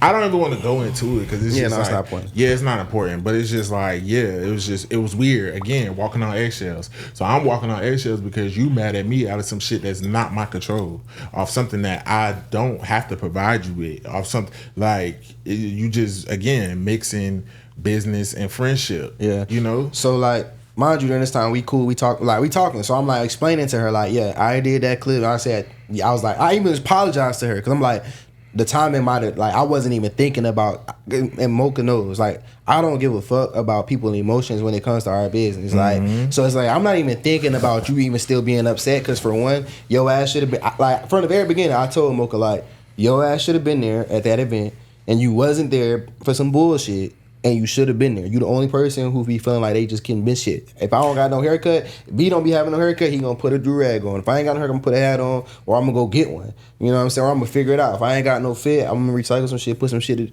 We gotta do what we gotta do, bro. Like, we just got to. And keep it a bean, bro. If Mocha would have picked up that phone and called me, as much as you love that clip, you already know I would have went head up with you. If she would have called me and said she felt like that clip is demeaning, degrading, whatever, even if you would have been like, I don't give a fuck, I would have been like, let's take it down. Yeah, no, we would have. And we would have just off the stream, because that's always what it's been. It's always been an open door policy on anything. Even if we feel like, I've always told her, anything that makes you uncomfortable, I always want women to feel like they're in a safe space when they're around me, especially when it comes to the business. We always put her feelings first. That's from guests. Yeah. If a guest make her feel uncomfortable, anything like that. And that's really where me and her had our first falling out, because there was a specific guest that came on, and I asked her at least 5 times, are you comfortable with this guest coming on? And she told me yes, because I told her, because this guest is somebody who I personally know, it's like she put the blame on me. But really, in actuality, like, I didn't care whether that person came on or not. You know what I'm saying? Mm. We just talked about it and it was a good setup. So I kept asking, you didn't even notice. I'm behind your back like, are you okay? Are you okay? Are you okay? Because I knew something previous had transpired. It wasn't that big. It's not nothing. We wasn't putting her in no hostile situation or nothing.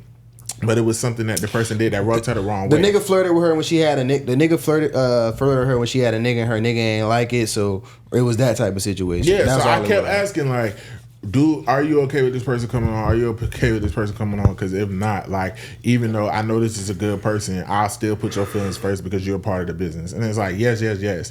And then the person comes on and you show a whole disdain on camera to where it's very obvious. And when I bring it up and correct you about it, and all I do is mention it and say, hey, you know, you could tell you wasn't feeling him. I wish you would have told me that. We wouldn't have let him come on because some of the things you were saying were very rude. Like, you was just coming off whatever. It's just like, no. Couldn't take any accountability. Mind you, there have been other episodes where you had to talk with me about a guest because you felt like I was not my best self with a guest, and I told you, I wasn't feeling the guest like that, but it was cool, whatever. All right, cool. We done said something to you about a guest, like, oh, you came off a little mean in this area, and we took accountability for it. Like, yeah, that motherfucker was getting on my nerve. You know what I'm saying? But it's like, you talk to her about something, and it's like, no, you're wrong. It's like no accountability. Like, it was like, yeah, my period just came the day before. Yeah, everything was excuses. The lights was bright. I had a headache. I'm hungover. This, that. All right, that's cool, but I'm still telling you what I see on camera. Like, you gaslighting me. Like, I can't see what the fuck I see on camera. Like, I'm crazy. And then when he agrees with me, you're going and telling outside sources like, oh, they're just teaming up on me. He's just agreeing with him. No, it's just logic. Like, you know, but. Basically, let me get to it so we can wrap it up. Pretty much, boom. That clip started like, that was the beginning of the end. Because with that clip, I'm like, all right, bro, she doing too much at this point. She's sending around mass messages. This can start a hate train. You have business owners who were potential guests on this podcast who were supposed to come, who were on there commenting things as if this or that. So, of course, us, how we take everything to the gut, we start trolling. So we go back on there like, yeah, we corny, like, we corny niggas, whatever. Mind you, none of this shit was directed at me. It was directed at him. Yeah. So it's like, I'm fucking with him, you know what I'm saying? Fucking with the situation. Still like, trying to laugh it off, but I'm like, behind the scenes, I'm like, your girl doing too much, but okay. But just before we got the message to know what happened, we know that Mocha sent these people, but we don't know what she said, how she sent them, and who she sent them to. Mind you, so I'm watching everybody who's commenting, and I'm telling him, I'm like, look, this girl been coming at me all week on social media, whatever. If somebody comments out of the way, you know every person on here who she's sending, because she's in a group chat with a lot of these girls, she tells all their fucking business. If somebody says something out of the way, I'm crashing out. Yeah. Because I'm like, I'm literally going through the comments like, I know your business. Like, I know everybody's business. Mm-hmm. Like, personal shit we should not know. If you're in any group chats, we got the screenshots of everything but I ain't even gonna go, that's messy. I ain't gonna talk about that. I'm a nigga though. Mm-hmm. You know, so that wasn't nothing for me to repeat. So, the one person who took it too far first, yeah, I crashed out. Took it to hell. I took it to hell. I'm not gonna lie. Took it to hell. So, mind you though. She said something. No, let's say what she said. So I said justice. Let's talk about the clip. Okay, so the clip was, I said, we had two girls on, my cousin and her best friend. My homegirl, then Mo was like, oh, I'm so glad we got girls on the pod, because you know, So now we can fuck these niggas or whatever, like men versus women shit. So to which I say, we've been having a lot of bitches on the pod lately, like in my joking way. So we all laugh or whatever. V said, then so V, the next part of the clip is V saying, oh, okay, Nunu, tell us what you do. And she like, adding a fake shot. Oh, you're not going to ask Mocha? We like, girl, we already know Mocha. And then my cousin like, girl, they already know what Mocha do. And then V was like, yeah. He was like, yeah, shake ass, ass shake. and then whatever. So I'm like, Mocha, he got you fucked up. Like I always do. Like that's what we do. Like that's the dynamic. Like type shit. Like so I say that little shit or whatever. It's like it's just like what I told her on the phone when on one of our last conversations when we finally did get on the phone, whatever, because we was trying to mediate some business. I'm like, that's like me. Because we all know what the fuck happens on this couch and what's said. So if something really bothers her, Mocha's going to talk to me about it before the episode come out. Because there was somebody who she invited on this podcast who said things to her, who was an artist, who got heavily inebriated and said things to her that she wasn't comfortable with. And we had a debate. We had to go back and forth whether we were going to put it out or not. And we was like, let him, you know what I'm saying, hang yourself type shit. But I represented her in that. And even on that episode, I took up for her and defended her because I didn't like the verbiage that was being said to her. So it's almost like, and me and her had those talks. And if she didn't want it out, we would have scrapped it. But she said, okay. No, she told me straight up on the phone. I don't want to keep jumping around and shit, but she told me straight up on the phone. She didn't have a problem with the clip. She just felt like, when I told her I posted it, she no longer had an issue with the clip. Because she never had an issue with the clip. It was always the only problem was that she thought that you made the clip, and she felt like you was trying to be petty and say like, yeah, bitch, you don't bring nothing to the table but shaking ass. But when does an individual pick up the phone and say, damn, I was wrong, and call me and be like, my bad, whatever? Instead, you was still, after you knew about it, you was still on there commenting shit or whatever. So we on there like, yeah, we is corny, whatever. So since he already told me, he done told her what it is. We back and forth on the phone. So she's still commenting stuff like, oh, well, whatever, like, da. So, yeah, I went on there. I said, justice for the ass shakers. So somebody who was close to her went on there and said, justice for the big bags. Which was funny. Yeah. So I said, okay. Yeah. Mind you, what's crazy is, but you was trying to, yeah. You know what I'm saying? But you wanted this big bat to take your ass down. Weird asshole. You know what I'm saying? So it's like, you trying to be funny. But mind you heard what she said to him, right? Yeah. Now watch what he said. Now watch what he said. Again, this is somebody who Mocha controls though. This is one of her minions. So it's like, okay, that was expected. But it's like, I had already told you. Yeah, he did. Again, I know every one of these girls' business, whether she was on a show with them, whether she's talked about all of them like a dog. So it's like, if somebody say something out of the way and don't keep it at the corn emojis, I'm taking it there. If we don't, then whatever. I'm not going to expose that because that's whole shit. So when she said that, I probably should have started with the first joke that I thought of, but I didn't. And I just took it to hell. What you said? I don't remember. Okay, I do. Nigga said, she said justice for the big bags. He says justice. This nigga, I told this nigga not to say this. He says, mind you, he calls me. Yeah, such and such just said such and such. Yeah, bro, I'm taking it to hell. He bang it. I'm on the phone. He hang up immediately. I'm calling Mocha because I'm trying to get Mocha. I'm like, Mocha, what the fuck are you doing? Like, I'm trying to like let her see the severity of the situation because like not like normal people. Like, she not thinking like how serious this shit is. She's thinking this is gonna be okay, and then we're gonna go back to regular. Yeah, she thinking like I'm getting my lick back, but you like the way you doing it is making it to where like it's not gonna be no return. Because now. This your best friend that's jumping out saying this shit. So we know, like, and this somebody who been around us, is cool with us. Don't got no reason to have smoke with us. Like, this somebody who cool with us. So it's like, if she's saying this how that mean you saying shit way worse. You know what I'm saying? So it's obvious. So he says just for the big bass. She said, just for the ass shakers. She come back just for the big bass. This motherfucker says justice for the women that's touching every room in their apartment, even when they pregnant. Every wall in their apartment, even when they pregnant. No, justice for the woman whose baby daddy got them touching every wall in their apartment while they pregnant.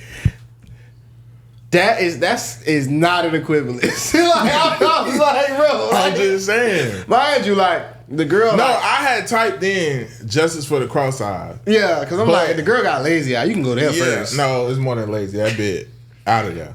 But I'm just like, I'm one of them people.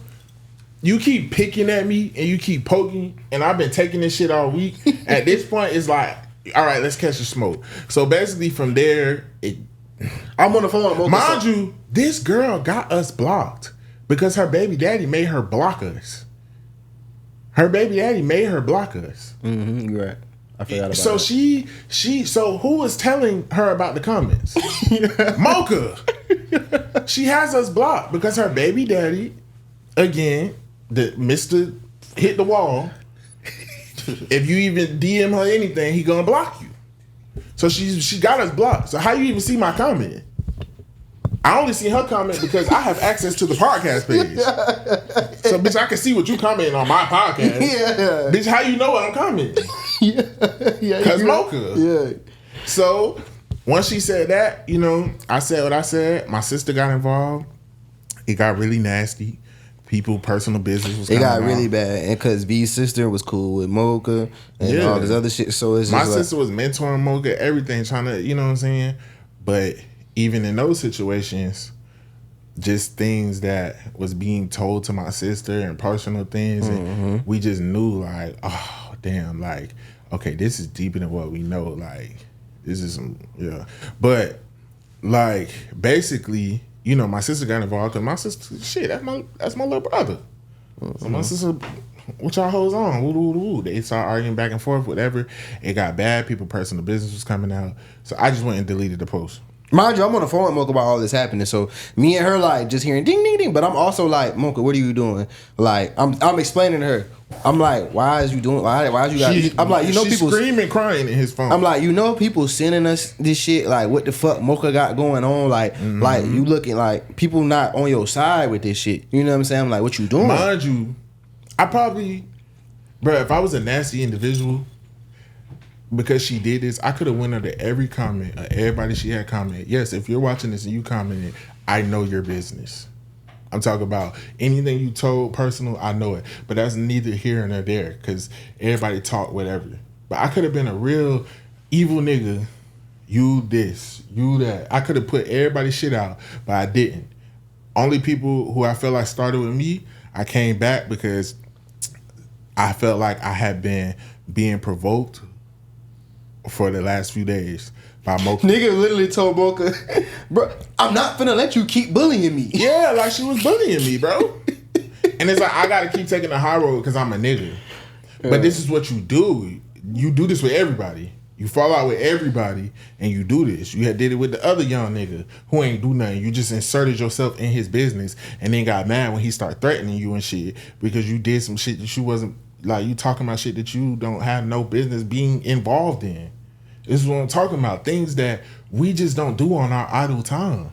Yeah. On our idle time, we trying to get a bag. Yeah. We grown. We worried about leveling up. We not worried about going out and fighting and doing this and doing that and who doing this and who, just, you know. So it was just like, you know. But there's an age difference there, and it's like we made so many excuses for the behavior. Really, yeah, not a big age difference. We made so many excuses for the behavior to the point where it's like, anytime you even doing anything, you don't want me to find out about it because you know I'm gonna be on your ass about it. Like, what are you doing? It's not even like, it's like niggas was getting mad at us because niggas wanted you to elevate. You know what I'm saying? Like, nigga never judge you for none of the shit you did. Nothing. Niggas always just like, you said you want this, you said you want this, niggas want to see you grow. And it's like, so any behavior that's not that, nigga not gonna be like, oh, like shaming you, but it's like, all right, nah, you did that, like you gotta learn from that shit and tighten up. Like that shit was cool in your old life, but you trying to go to somewhere else, you can't be moving like that because you ain't got nobody else around you who telling you this shit. Right, all crash outs. Everybody, like that shit bad. Like, everybody crash yeah, outs. like so it's like we seen the potential. Net fits with sneakers on type shit.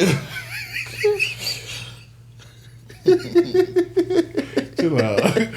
But so we gotta get to the shit. Yeah, bro. so basically, you know what I'm saying, niggas is, I was hurt by it. I'm not gonna lie, I was hurt because I was hurt too. Like I told Mocha on the phone. I'm mad. I love Mocha, bro. Yeah, like a little sister. We both did. Yeah, no, bro. Like that's the thing. And I told Mocha this before, and even to this day, like even if you felt like V did some shit wrong to you, like, or if you felt played about the situation, you never picked up the phone and tried to talk. What about all the times to where what about the times where you did shit?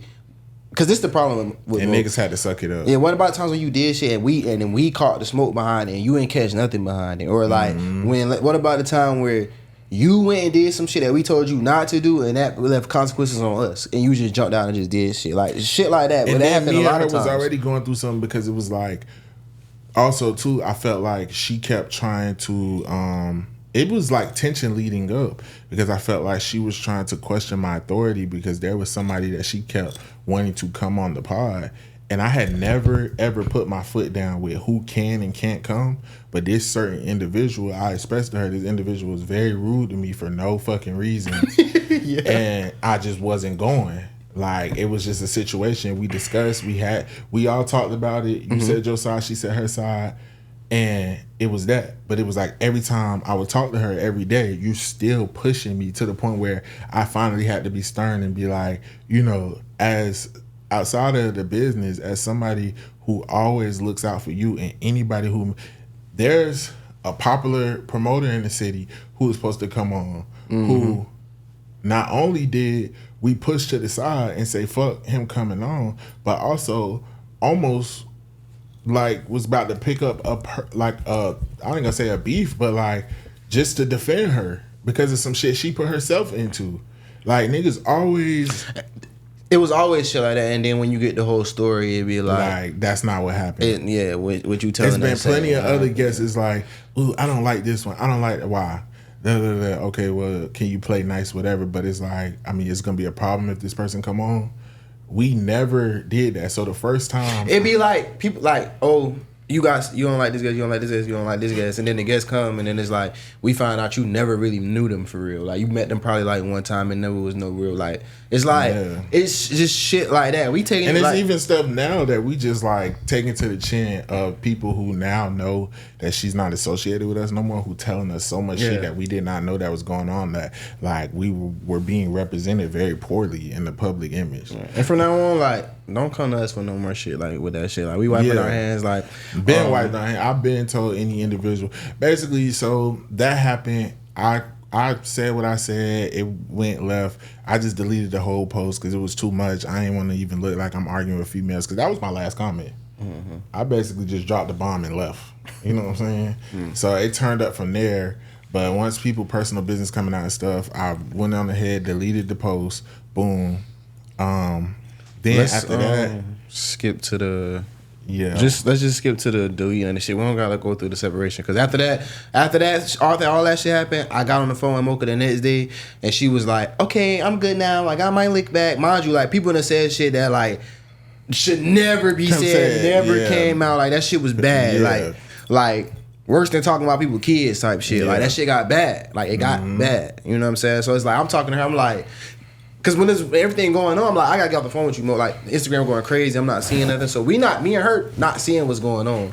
So, and everybody else just getting into it, whatever. So the next day after everything over or whatever, I call her and she like, okay, I'm good now. Now we can talk. Cause this whole time I've been on the phone like, okay, Mo, me, you, and V gotta get on the phone. Y'all two gotta talk. You know what I'm saying? Cause at the end of the day, like, it's getting to the point where y'all gotta talk. You know what I'm saying? I had already told him, I'm like, you handle it, like it's done. Like, it's done. Yeah, so like when we on the phone, like after that shit happened, it's over now. So I'm like, when I talk to you, okay, we can talk now. Like, whenever y'all ready, I got my lick back. You know, I know he's upset over there. I'm like,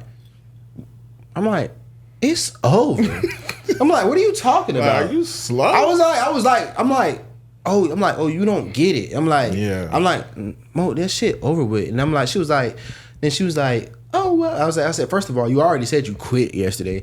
She was like, oh, well, she was like, no, I didn't mean that. I was just saying that. Like, she was like, y'all just had me fucked up. She was like, but I'm good now. I got my lick back. I said, Mo, if you ain't quit, you're fucking fired. Right. Like, what are you talking about? It's over. Like, it's over. I'm like, and I told her, I'm like, bro, and I'm mad as fuck at you about this shit. Cause like, not even mad, I'm hurt for real. Cause like, for one, nigga put all this time, and I'm like, you really just threw all this shit away for no reason, because you couldn't take accountability for a situation you was wrong in. And I was like, and even if you felt like this nigga was like intentional in trying to hurt you or whatever you felt like it was, think all this shit this nigga done did for you, like all this shit like we done did for each other, bro. All this shit that like this nigga done been there for you in all these ways. Like, we both have, but like their relationship was different. Like, they had like a brother or sister confidant relationship, like to where like on some trauma dump every day shit. Like, it was just like, it was like that. Like, you know what I'm saying? So it's like I'm not gonna lie, that shit hurt me, bro. It's like, it should have definitely been more of a like just like a thought process when it It came hurt to me that more shit. on like you really don't be knowing people. Yeah, And it's like I feel like that's something like I preach to you all the time. And then it's like I felt like it backfired on me with Mocha because it was like, damn, I really defended you whether you was in the room or not, behind closed doors. Everything Wrong or I not, always defended you. wrong as And it was a just like, motherfucker. you really created this. Not only did you create this narrative as if I went out of my way to try to bring you down, which was so far from the truth. You just created this narrative in your head because that's what you do. You wake up on a Tuesday morning and decide this person is against you. And so you created this narrative. Even when you was getting the facts and finding out you were wrong, you never talked to me as a woman. You never came to me. You never tried to sort it out. I'm big on communication. You never tried to patch it up or fix it. And then outside of that, you continue after this, while we were going through negotiations with the business and things like that, you continue to try to villainize me, my face, the brand, and everything, and try to create this narrative to people that I was just this shark who did this and did that, and I was this messy nigga who did this and did that. You was in group chats talking about me. I'm just getting daily things from people how you talking about me, talking about the business. You on social media talking about this, talking about that, and I'm just ignoring it all. Even to the point where, you know what I'm saying, you got into it with some other people that you was in business with and other things, and you still including my name and things, and it was just all on me. And bro, I just feel like I did not deserve that, bro, because I never went out my way to try to harm Mocha. Yeah, even in the negotiations, I'm still defending this girl after everything she did. yeah, because that's gonna lead us to why we here or whatever. So, however it go. After that conversation, it's like, okay, we got to go our separate ways, whatever. Let's sign this paperwork because we was on paperwork. Let's just go our separate ways, whatever. Me and Mocha have a conversation. She like, look, I just want to make it to where like everything, everybody protected, whatever. I don't need nothing. I don't want nothing. You know what I'm saying? Let's just sign this paperwork and then we go our separate ways. She was like, listen, I told V after I like, bro, like Mocha think this her big break. I was like, she okay. You know what I'm saying? Like she feel like it ran its course. It went our separate ways. Everybody benefited, and we can go our separate ways. That was the conversation. But her and V still hadn't talked. So this is where me and Mo relationship went sideways, because this whole time I'm talking to her, whatever, and it's like as soon as we get on this phone call, everything changed. Now we go on this phone call, just so we can go our separate ways or whatever. But it's the first time her and V done got a chance to actually talk to each other directly. So this phone call turned into fuck what me and Keith had done talked about, and came to it like fuck everything that we done, all the relationship that everybody done had. Like, oh, this nigga here. Mind you, there are professionals on this phone call from our camp and whoever their representation was. And it's just unprofessional. Yeah. But not even just going into that too much, just to say like, in that situation, it got to where now we on the phone, and now all of a sudden Mocha's been a business owner this whole time, and she needs to pay out of this, or she not signing shit or whatever, And even though we know it don't work like that, because Mocha, we have a partnership agreement with us, a profit sharing agreement, but we also have that agreement is under the business, and the owners who are on the paperwork for the business is me and bro. So we doing this out of courtesy, but we don't have to do shit. And it got to the point, and now she like, oh well, y'all gotta give me such and such to do this, and I'm like, no, nigga, not giving you shit. And not because you don't for one, the number that you said, if that's what you feel like you brought to the podcast, that means your value was nothing. You know, no, it's cool though. No, it is cool. That's cool. But we can say that for two, you didn't put up a dime. Niggas made it to where you never had to put up a dime. Niggas came out of pocket for you with shit that had nothing to do with the pod, and that was not off of like, that was off of love. Niggas, we this shit was like a family. So for you to come back on some shit like that was kind of, and because me and you been talking this whole time, so it's like in this situation, this the second time where you done said fuck me when you knew me before all this shit. You know what I'm saying? We got a real relationship. Like I'm still gonna have to deal with Mocha after this shit, whether with whatever or not. Like our families just intertwined like that. I'm gonna still have to see Mocha. Like, so it's like, to hurt this nigga, you gonna do whatever you can. So you just throwing me in the middle. So it's fuck me too. You know what I'm saying? Where I already feel the type of way about it being fuck him because I done had a conversation with you. Hey, bro, you gotta put your foot down with Mo because she a big girl. You can't keep coddling her, bro. Like, you know what I'm saying? You gotta put your foot down. She manipulating you. And I done had a conversation with Mocha. Mocha, stop fucking doing V like that. Stop manipulating him. I say, because you know that V not gonna tell you no. Like, it's harder for him to tell you no. Like, he wanna me, I know that if it's no, it's just no. But like, it's just no. That is what it is. Ain't nothing mean about it. I'm feeling bad about not getting this girl clothes. Stupid shit. Man. Like Mocha, like she's my girlfriend. No, Mocha, like, hey, I want to have a live show, y'all. I think we should charge $50 a ticket, have about 20,000 people, and let me shoot a music video out that bitch. And let me shoot a music video out that bitch. I'm like, fuck no. I'm like, what are you talking about? And I'm like, and then he like, we can talk about. He like, oh no, we might be able to, you know what I'm saying? Well, maybe if we all think the bags was a good idea. I'm that bitch, no, bro. I'm like, Mocha, no, that don't make sense. We not doing that. And it's like shit like that. So it's like, even the mediation, like when he put his foot down, like, no, I'm not with that, whatever. We're like, not paying you. I literally was like, I finished the phone call off and I called him like, bro, let's just do it. Like, she still, you know, contributed if that's what she feel like she deserved, whatever. The only thing I wasn't letting up on was the non-compete. And the reason I wasn't letting up on that is because in earlier talks, we had already said when everything was everything. When everything was everything, if Mocha decided to lead the pod, we would not have kept her in a non-compete. Like, we don't, you know, we want to see her win.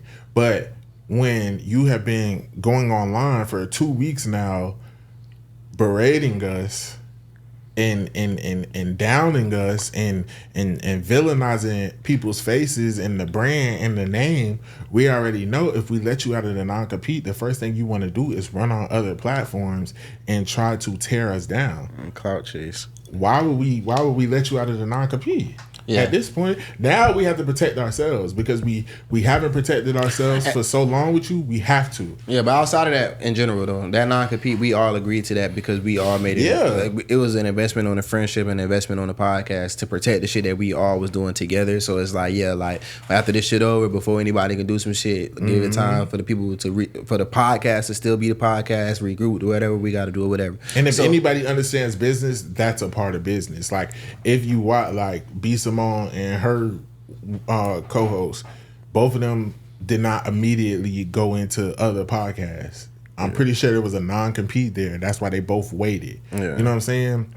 Like when you're doing business, that's just how business is ran. But again, when personal is involved, it's just like if me and him decided to go our separate ways tomorrow, we're not gonna be like, nah, that non-compete nigga, you gotta wait 6 months. Like it's gonna be like, all right, bro, you doing your thing. But it's all about how you go about it, though. Yeah. Like, so she is the one who crashed out and did not make it a smooth transition.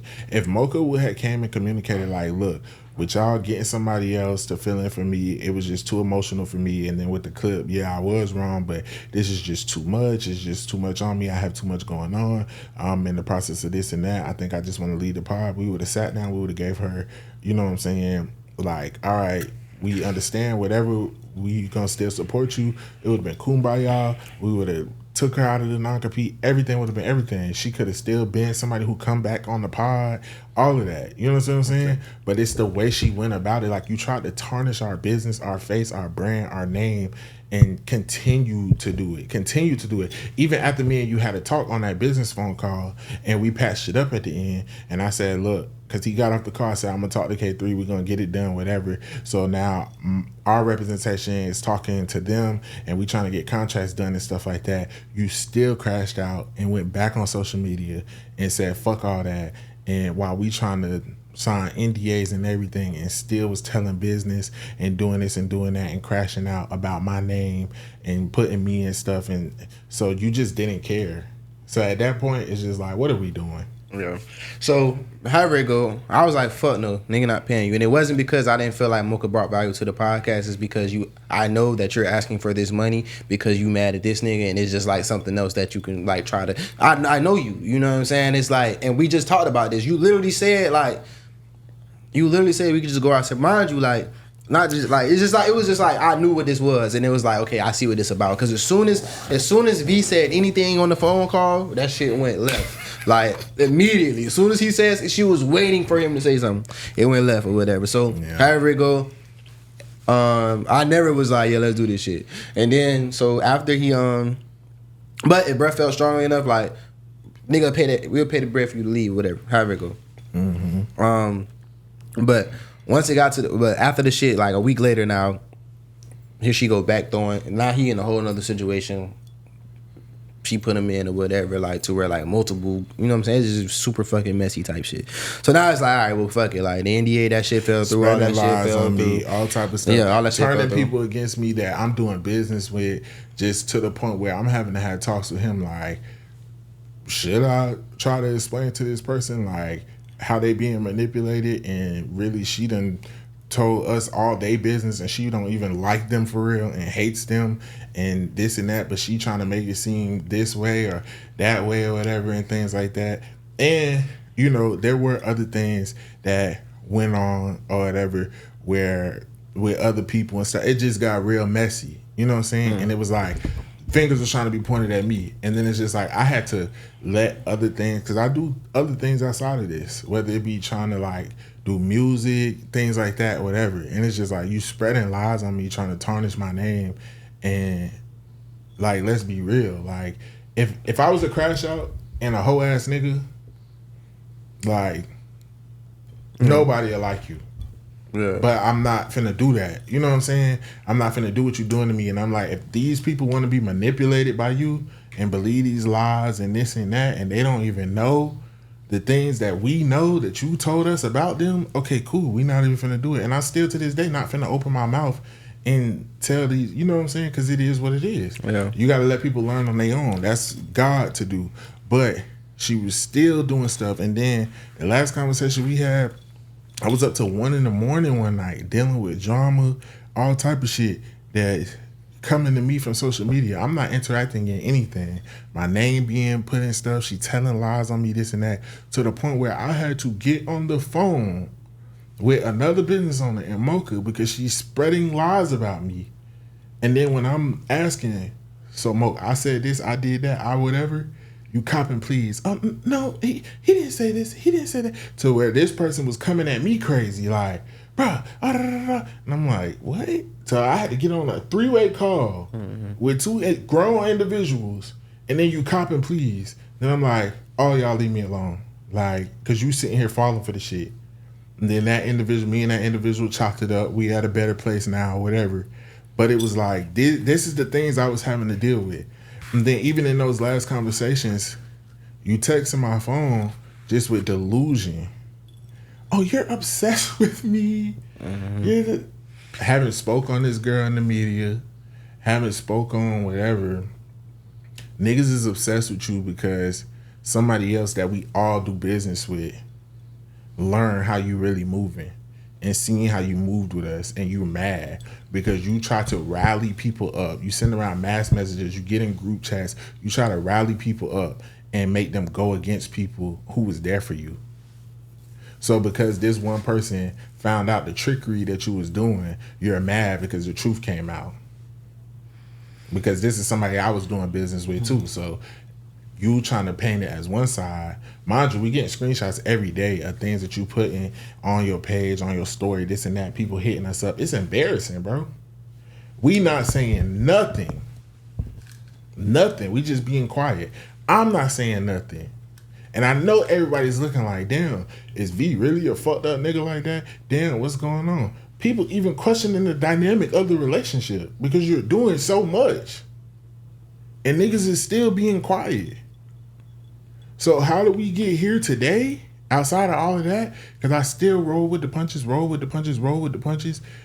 for weeks on end. In the last conversation when she texting my phone, all this delusional ass shit, and I'm just telling her like, look, you're delusional. You need to go see the lady. You need some psych meds. I'm just keeping it a bean with her, and I'm telling her like, yeah, like really, like you're delusional. Like something is wrong with you. Like I'm like, you like to rally people up, continue. She's like, oh, I got the messages. Everybody saying you're a bitch ass nigga. Everybody you saying still fuck with me, still, whatever. They can say what they want to say. And the difference between me and you is I don't seek validation. So I could care less about what everybody was saying, because one thing about it is we can have different different opinions, and it's the truth, and God knows the truth. You know what I'm saying? So it's like you want to paint these narratives to people. I don't have to do that. I don't have to rally up people to the troops. Yeah, you know, everybody go against Mocha Banks. Like, no, like I don't have to do that because I know my truth. And you got mad because an individual that I do business with that you was manipulating and snaking to was around to hear my truth and figured out how you was moving with them. So you got mad about that because you could no longer manipulate that individual too. And you got called out on it. But you hadn't sent me around in group chats, the people I'm working with, people I'm doing music with, just lying, just doing all type of stuff, but never told them any of the stuff you said or did. And niggas still sparing you. It's still not my place to tell them. That's for them to learn, you know? So basically, all in all, man, niggas wasn't paying that bread, and niggas said fuck that. However it go, like we said, Mocha never did like none of the background work and shit like that. So like niggas wasn't thinking.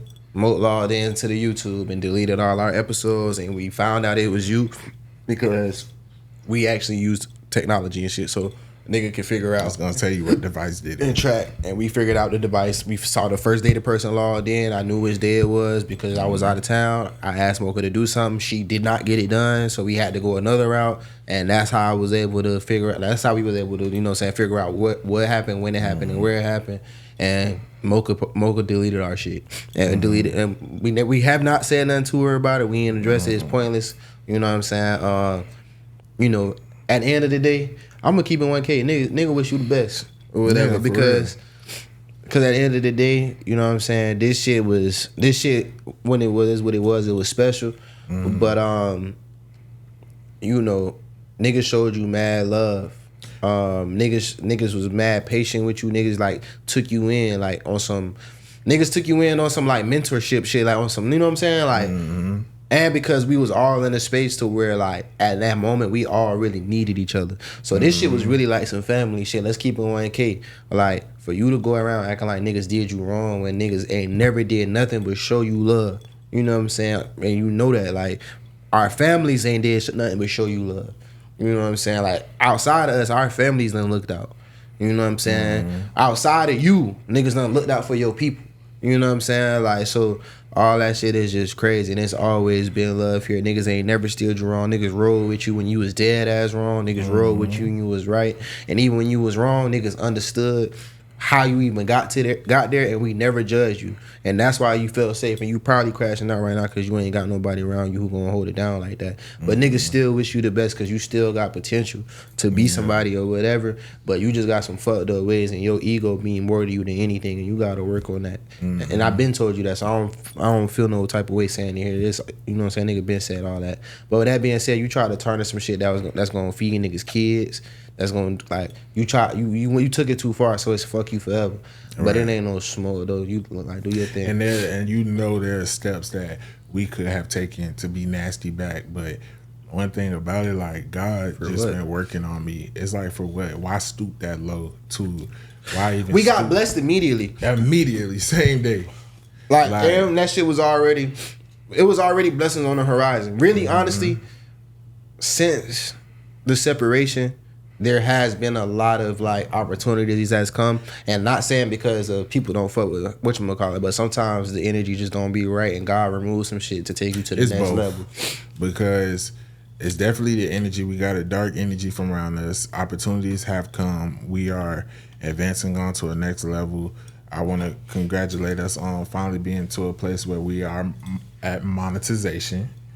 So we got, you know, and God will do that. God will show, and what people don't know is you gotta eliminate friends sometimes, and not just that, kid. Gotta play like that so you ain't good friends sometimes.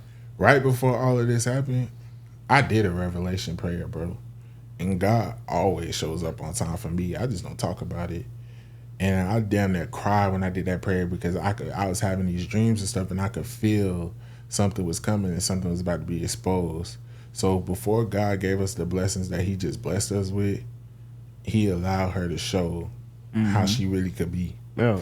But it's like, God bless, a nigga don't wish you no bad. I want to see her at the top. I want to see her win. Yeah. But we had to speak on this shit though, because we spared you this whole time, and like it become a point to where man, And I'm glad niggas waited to speak on it because niggas ain't mad. You know what I'm saying? Niggas not mad at all. But niggas just had to speak really on the funny, shit. but I mean, it's not funny because we worked hard for it. But it's like, yeah, okay, now what? That you delete them episodes didn't move niggas. Cause niggas already have some shit in the work, and it's kind of like a okay, like now we for one now we know you see what the fuck going on. Yeah. But like but like, it's like that was still because if we didn't have that was least expected. The out of all three of the times that we just told whatever the Duke shit, that shit falling through, niggas used to that type of shit. Pancho, he was a bitch ass nigga from day when we seen that. You know what I'm saying? So it's like for him to do bitch ass shit was not out the way. You know what I'm saying? Like. But this is somebody we had love for. This is somebody who spent Christmas with me and my family. This is somebody who used to be in my home. This is somebody who, when in my home, when we made home cooked meals, you know what I'm saying, she was invited. This is somebody who has been in my room, in my personal space. Likewise. You know, right. Likewise, you know what I'm saying? And we've been in her personal space, and she done cook for us and stuff too. So it's just like, that's why it's a hurtful feeling because this real wasn't genuine love. This wasn't just no business shit. Like real shit, like, and that's what I'm saying. You call me 2 a.m. You can call me 2 a.m. crying because you had a bad dream, and I'm gonna get out my bed and talk to you. Mm-hmm. This ain't no business. That's why I said this shit wasn't no business shit. Like this was like that's why this shit so. Because like let's be real. Like from the beginning, niggas been said it. Like niggas was never mad. Like niggas was hurt. You know what I'm saying? Because it's like what you like. You really crashed. It's like. Taking in I don't give a fuck. It's like taking in a stray dog and you nurse that bitch back to health, give him a good life, give him a good home, and that nigga turn on you and maul your fucking face. Yeah, like that's what that shit was like. And I'm not gonna lie, like talking to him, like we always keep it a bean with each other, but he got a way of saying things where it's just like I thought I was direct, but he's very direct. And it's like every time I would talk to him about the situation, because sometimes it might sound stupid, but it's like I kind of was like. I had to do something like, well, okay, I was wrong in some area. The only thing we agreed that I was wrong about was crashing out about her friend, but fuck that hoe. But basically, every time I would talk to you, you'd be like, nah, bro, you was always good to Mocha.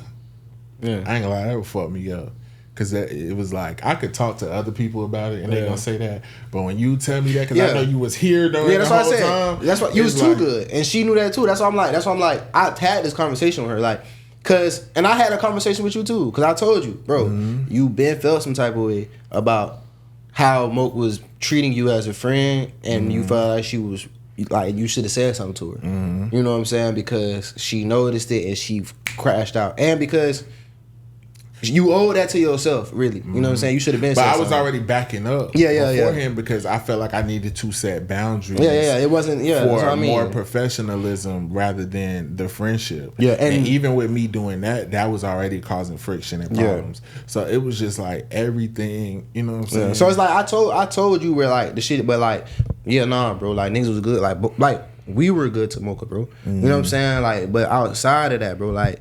Y'all really like to the point to where like I had to tell you, bro, like you being too nice, you gotta get some separation there. Like to the point where I'm telling Mocha, she fucking know. I'm telling you, like I'm telling Mocha, like stop doing that shit, bro. Like you being like that shit not cool. I'm like, cause I know what you're doing and you know what you're doing. Yeah, you know what I'm saying? It's like, and he know what you're doing too, but he's still letting you rock because the nigga love you. And really, what it is like everybody know, bro. When you doing a podcast, you gotta build it before you profit, bro. Yeah. So we not paying you.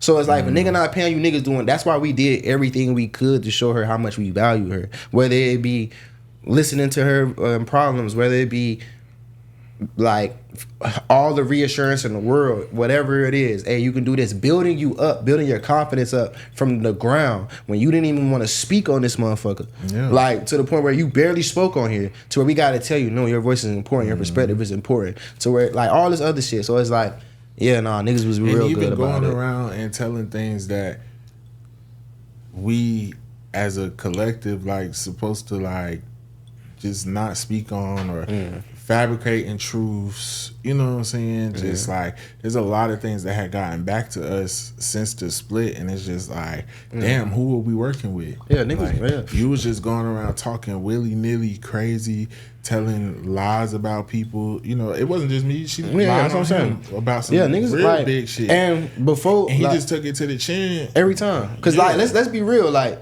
before this situation, for months I was catching smoke. Like, and I took it on the chin every time, just cause like I'm not that shit. No type of shit don't really move me or whatever. But if it was a problem, it would have been a problem. I just took it on the chin, whatever. But outside of that, bro, But at one point, it did become a problem. When we was having some conversation with you, like, bro, she getting on my nerve. Like, I'm like, all right, I'm like, it's getting to the point. I'm like, all right, now, bro, cause I'm like, I'm sparing you. Yeah, I'm like, cause the shit that you saying and the reason that you upset with me is really like, if I say why you really upset and why you doing what you doing, I'm gonna be dead ass wrong and it's gonna look bad. So it's like you put me in a position to be an asshole, And then everybody and I'm not else, doing nothing to everybody else around, even me and people in our personal camp and our personal lives, is seeing like it's telling you in a nice way, like, no, you're the issue, like you need to stop. But you still are going to these people who validate you and, you know, crash outs, and they encouraging the behavior, and you're not. You just thinking it's okay. And it's like anything we say or do, it's almost like in the court of law, anything we said or did inside this pod or outside this pod was being held against us. Yeah. So that's pretty much it. You know, we know she did what she did. I still send her love and blessings. I don't have no ill will, but we just had to tell our side because we've been silent too long. There might be some backlash that come from this. She might turn up, whatever. We're not gonna keep addressing it. We're not doing the social media back and forth. Yeah, this is the last time we're gonna speak on. We just using our platform. This situation on our platform. It's gonna be the last time we speak on this.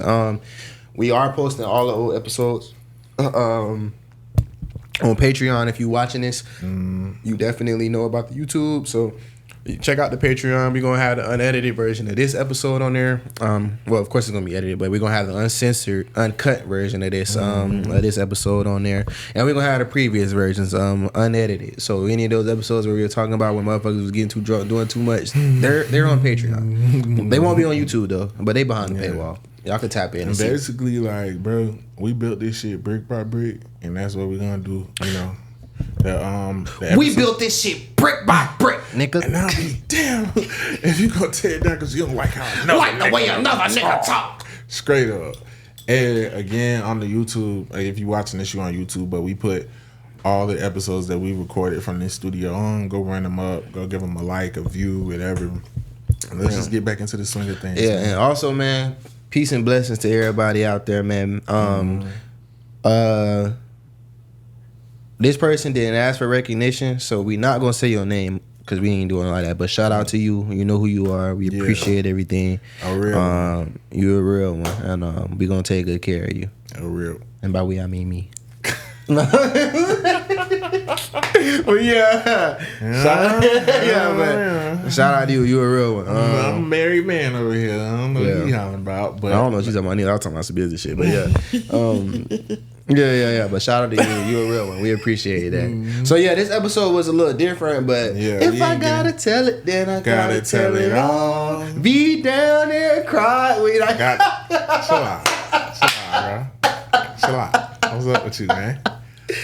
Baby, Hey, you cool? You cool? Nah, the song is "We Could Have Been Superstars." Remember we was jacking cars. Now it's not safe for you. You switch like a pussy little bitch. So with that being said, oh really? No, what you said she did when she hit the mass delete on the YouTube. What I said? Game over. Oh yeah, she did it. He's like, yeah, game over. Game over. Yeah.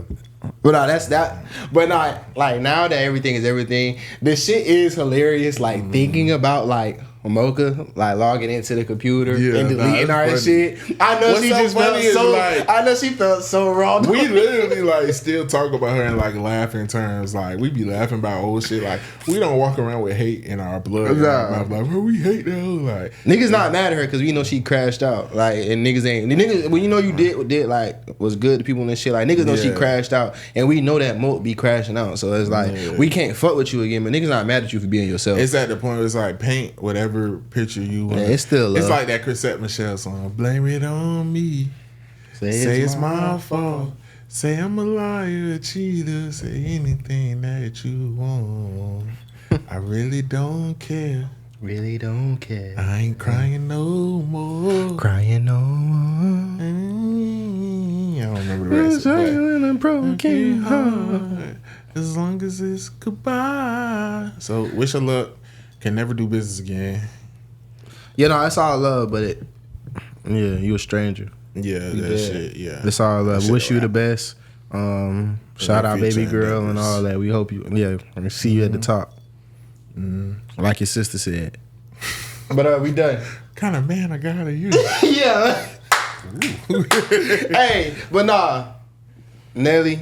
Shout out to you, Nelly, for always riding for your sister, whether she wrong or right. I respect it. Shout out to you, that's Nelly. funny. Yeah, shout out to you.